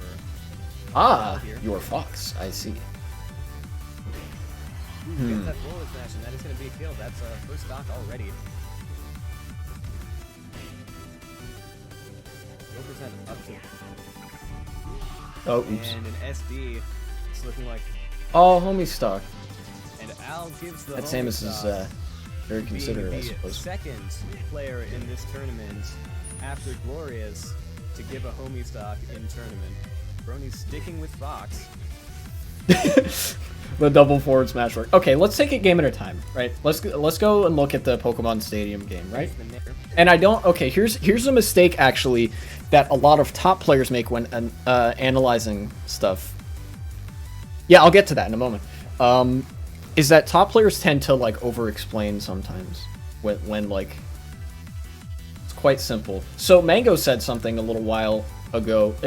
I remember watching Mango's run through CLG mix-up a couple of years ago, and he said something that stuck with me because of how simple it was. I'm just not dying dumb, and that makes a lot of difference, right? So as much of a low blow as it might seem like, just avoiding stuff like that, where you accidentally run off the stage aerial and die, that makes actually a huge difference.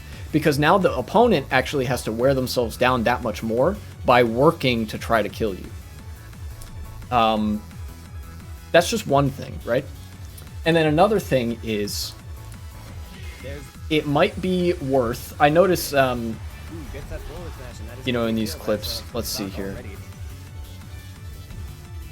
It might be worth practicing the movement a little bit. I wasn't used to Fox again, since, again, former Luigi. Yeah. Fall speed's different. That's right. With Luigi, you probably have, like, a lot more time to react there. In fact, you do. I've played Luigi before. Yeah, you know, with Fox, you sort of have to manually induce the speed. You know, with Luigi, you can sort of wave dash at the right angle, and it's a very different kind of fast movement because you slide and that's your speed.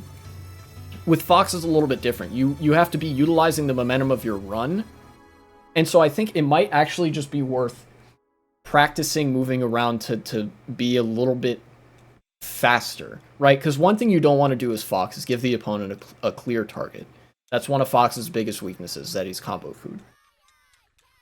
You know? Stock being the second player in this tournament after Glorious. That was a good high recovery. Stock in tournament. Brony's sticking with Fox. The double forward smash. Very nice. Oh. Okay, here's something that's like character specific to Fox. This isn't something you need to like take super to heart as like a fundamental thing. But like when you fall off here, you can actually just go straight up there and Fox will grab the ledge. One thing that's interesting about Firefox, if you go straight up, for a little while after you start falling, you can actually grab ledge from behind. Because it like, I don't exactly know how it is, but it hasn't, like the game for whatever reason hasn't like completely decided which way Fox is facing. I had a bad Firefox angle there. Should have just held off the control stick in hindsight there. Yeah. And look, that's whatever. Everybody has those. So far, the two big things are just movement and like focus on not dying dumb, as Mango would put it. Tilt forward smash. Blocks it with the F tilt once again. Okay. Oh. I like the idea. Did you have a jump there? I don't know if... Blocks it with the F tilt once again. Wait. F tilt once again. I'm gonna frame by frame this. Oh, yep, you can see the ring. Okay, no jump. That was like frame perfect jump. Now getting a kill at the funny 69%. Switching to Marth. Ah, here comes the Marth as well.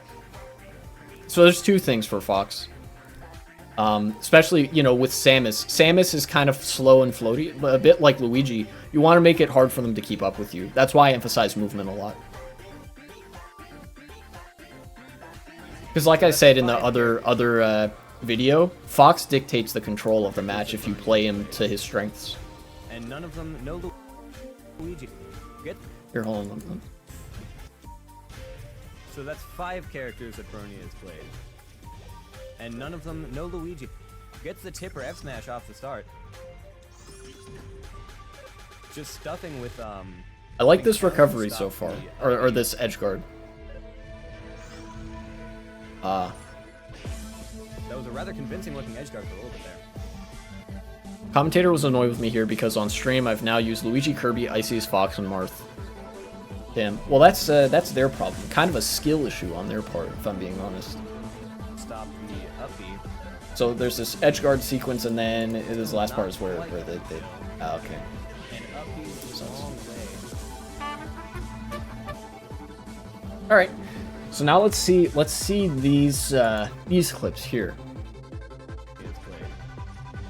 And none of them know Luigi. Gets the tipper. That was a good tipper. With Marth, spacing is like the thing to know as Marth.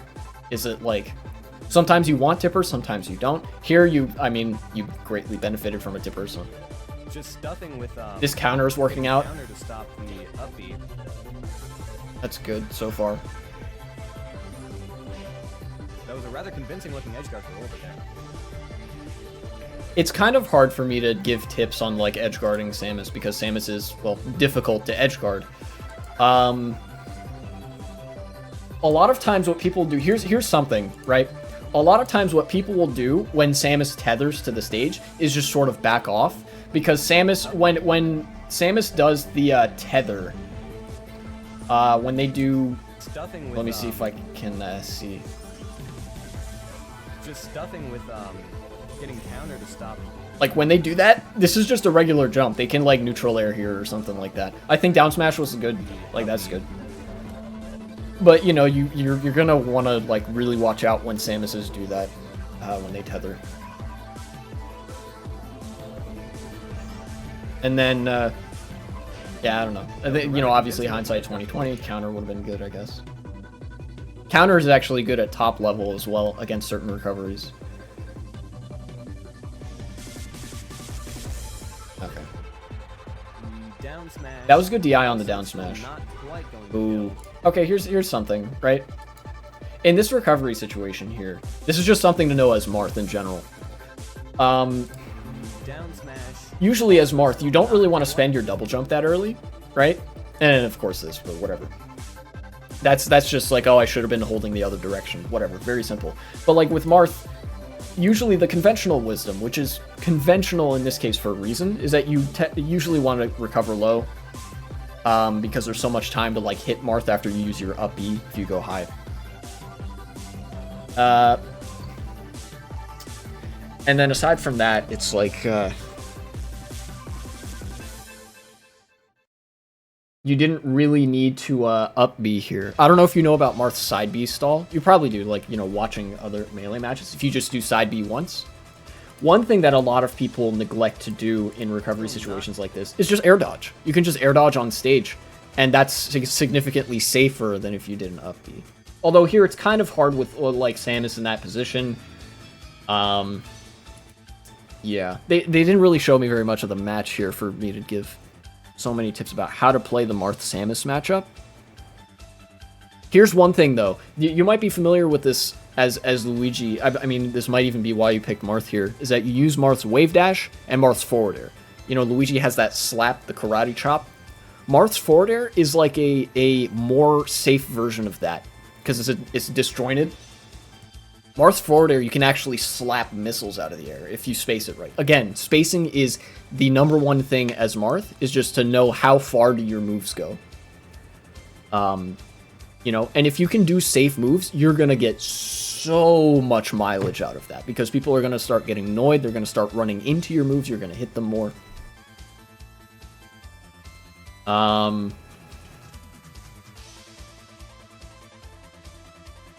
So yeah, I guess as Marth, the two things as Marth would be like, do your safe moves, right? You know, do your forward airs, sort of be annoying. That's what Marth is really good at. A lot of characters are good at being annoying, whatever, but like things like that. And then with recovering, you know, you might want to recover low sometimes, and then don't forget that you also have your first side B thing that you can use to float for a tiny bit, and air dodge as well. That's a thing that you can do. But ultimately, in both cases, in both Marth and Fox, one big takeaway for both of them is the movement. It is really critical to have solid fundamentals around like wave dashing around and stuff, and like running and whatever. It might be worth just going into training mode or whatever, and loading up Battlefield as Marth or Fox, and just trying to wave dash, wave land around the platforms and whatever. Not won a single game in tournament. Every set I had in these weeklies, I got 3-0'd.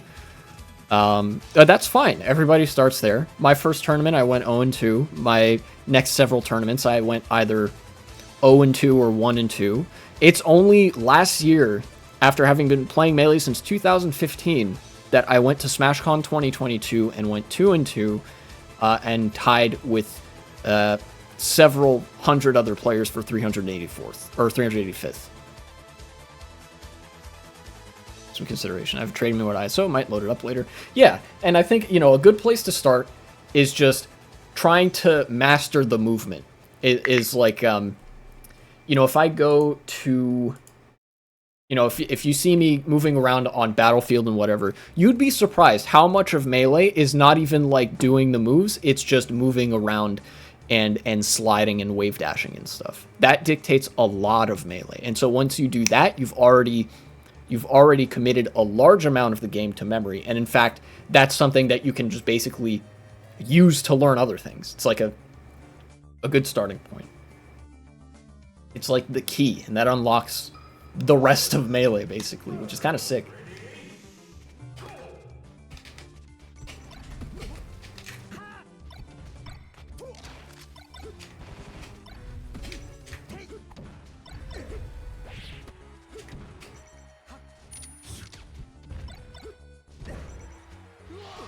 In fact, on the opposite end of things, you'll see that as like an indication of players not playing as well is when they get really stuck in their movement, when they're not able to move around the way they want, because then their opponent isn't going to have a very hard time pinning them down. You'll probably see that from me sometimes as well. You know, you might have noticed it earlier on in the stream when I got kind of stuck and I was getting annoyed, is that I wasn't moving around quite as well.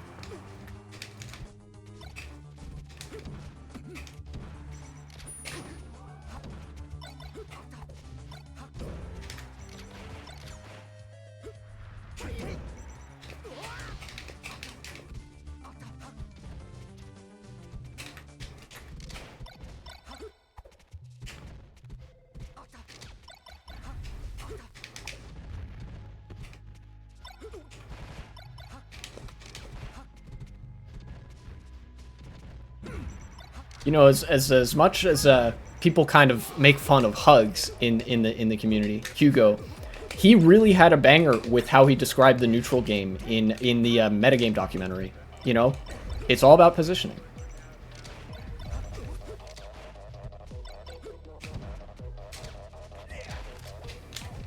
As I think you're seeing here, this Falco is able to move a lot better than I am in the moment.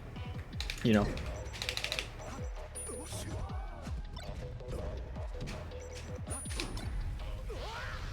Did a cool thing. Thanks to Luigi, I've been able to get wave dashes down to maybe one or two frames off of frame perfect at times, but still can't dash dance or L cancel for shit. Hey, look, wave dashing is a good place to start, a really good place to start. And then, like, dash dancing is just... And in fact, Marth is a really good character to learn how to dash dance because you get a lot of leeway. Marth has a very long dash. So dash dancing with Marth is much easier than dash dancing with somebody like Fox or Falco. Fox and Falco have shorter dashes. So, you know.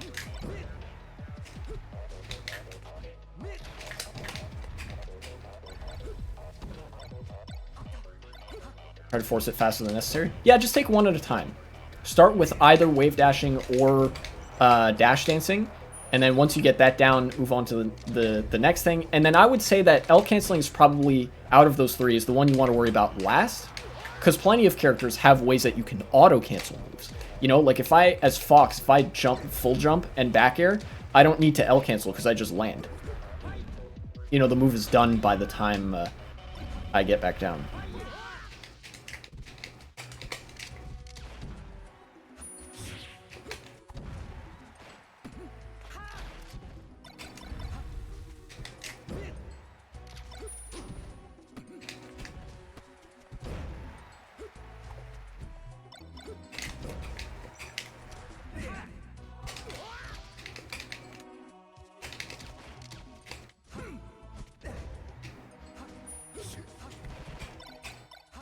And I think I've learned over time how to watch melee and how to improve at melee. And I think like it's a better model to not like look at specific moves, but rather like trends and like, well, you know.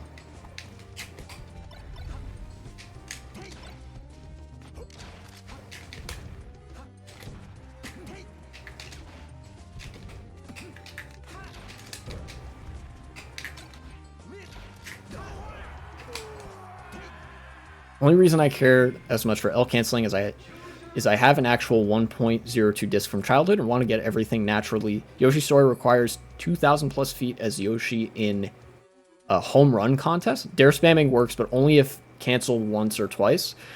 No molded saved, almost got everything except everything the old-fashioned way except FD. I will be fully candid. I used AR codes to unlock stuff in Melee because that stuff takes way too long for me. But, you know, there's an admirable commitment to the classic gamer mindset.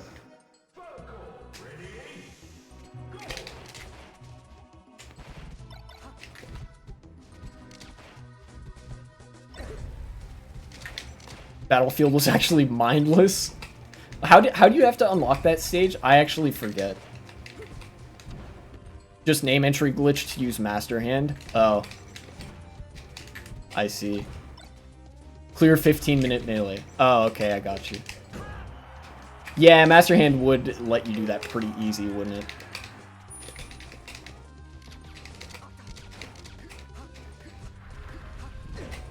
God, that'd be really hard otherwise. Also, you saw there, I went to Ledge and actually got punished for it. And that's why you shouldn't go to Ledge between stocks.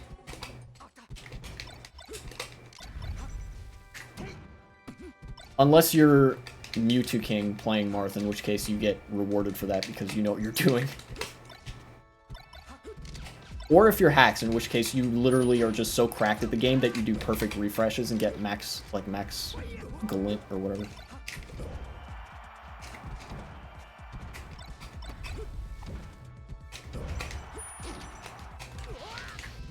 Mewtwo I also did mindlessly. Is that another one of those, like, multi-man melee things? 20 accumulated hours in multiplayer, each player contributes. So 1 second with 4 players is 4 seconds total. Oh, okay. So you leave the game on for, like, 5 hours with 4 players. I gotcha.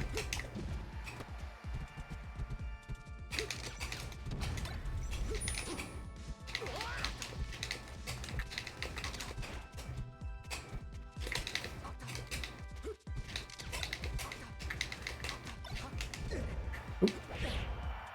And I'm dead.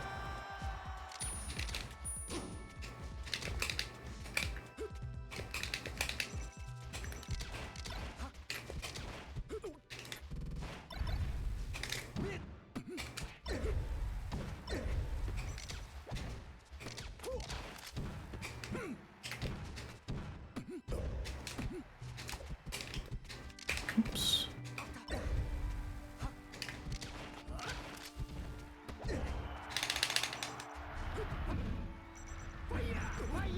I am dead. Wow. That was actually really creative by him. By this guy.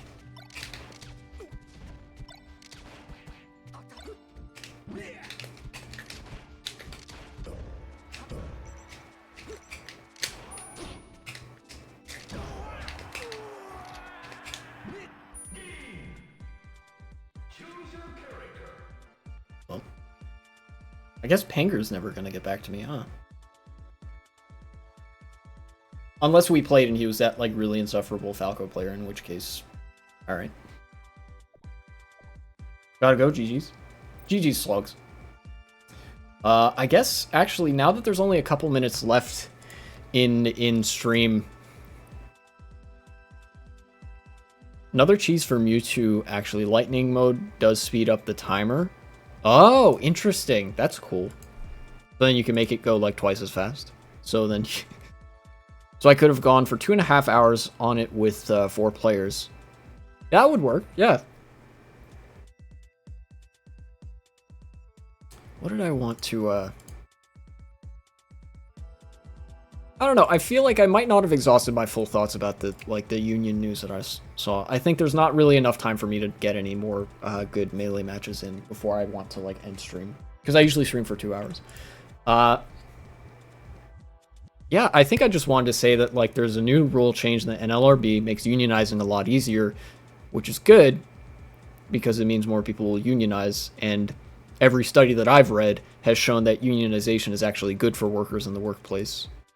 And, in fact, there are workplaces already taking advantage of this new ruling, such as Trader Joe's. Trader Joe's has already unionized with this new ruling in effect.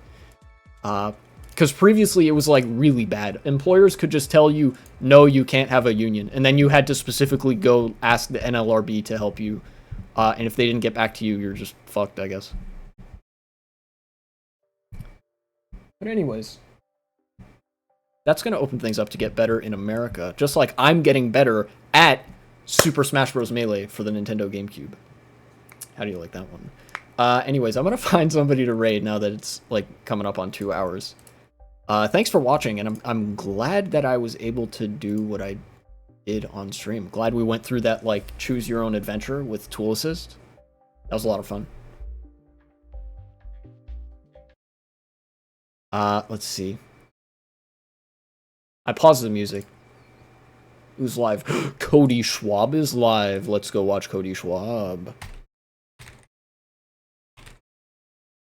My man's just won a tournament this weekend. The Colorblind King? Yes, indeed. What a homie. Thanks for watching. I will be back on maybe Thursday, but I have something scheduled for that day, so I might have to push it to Friday. Who knows?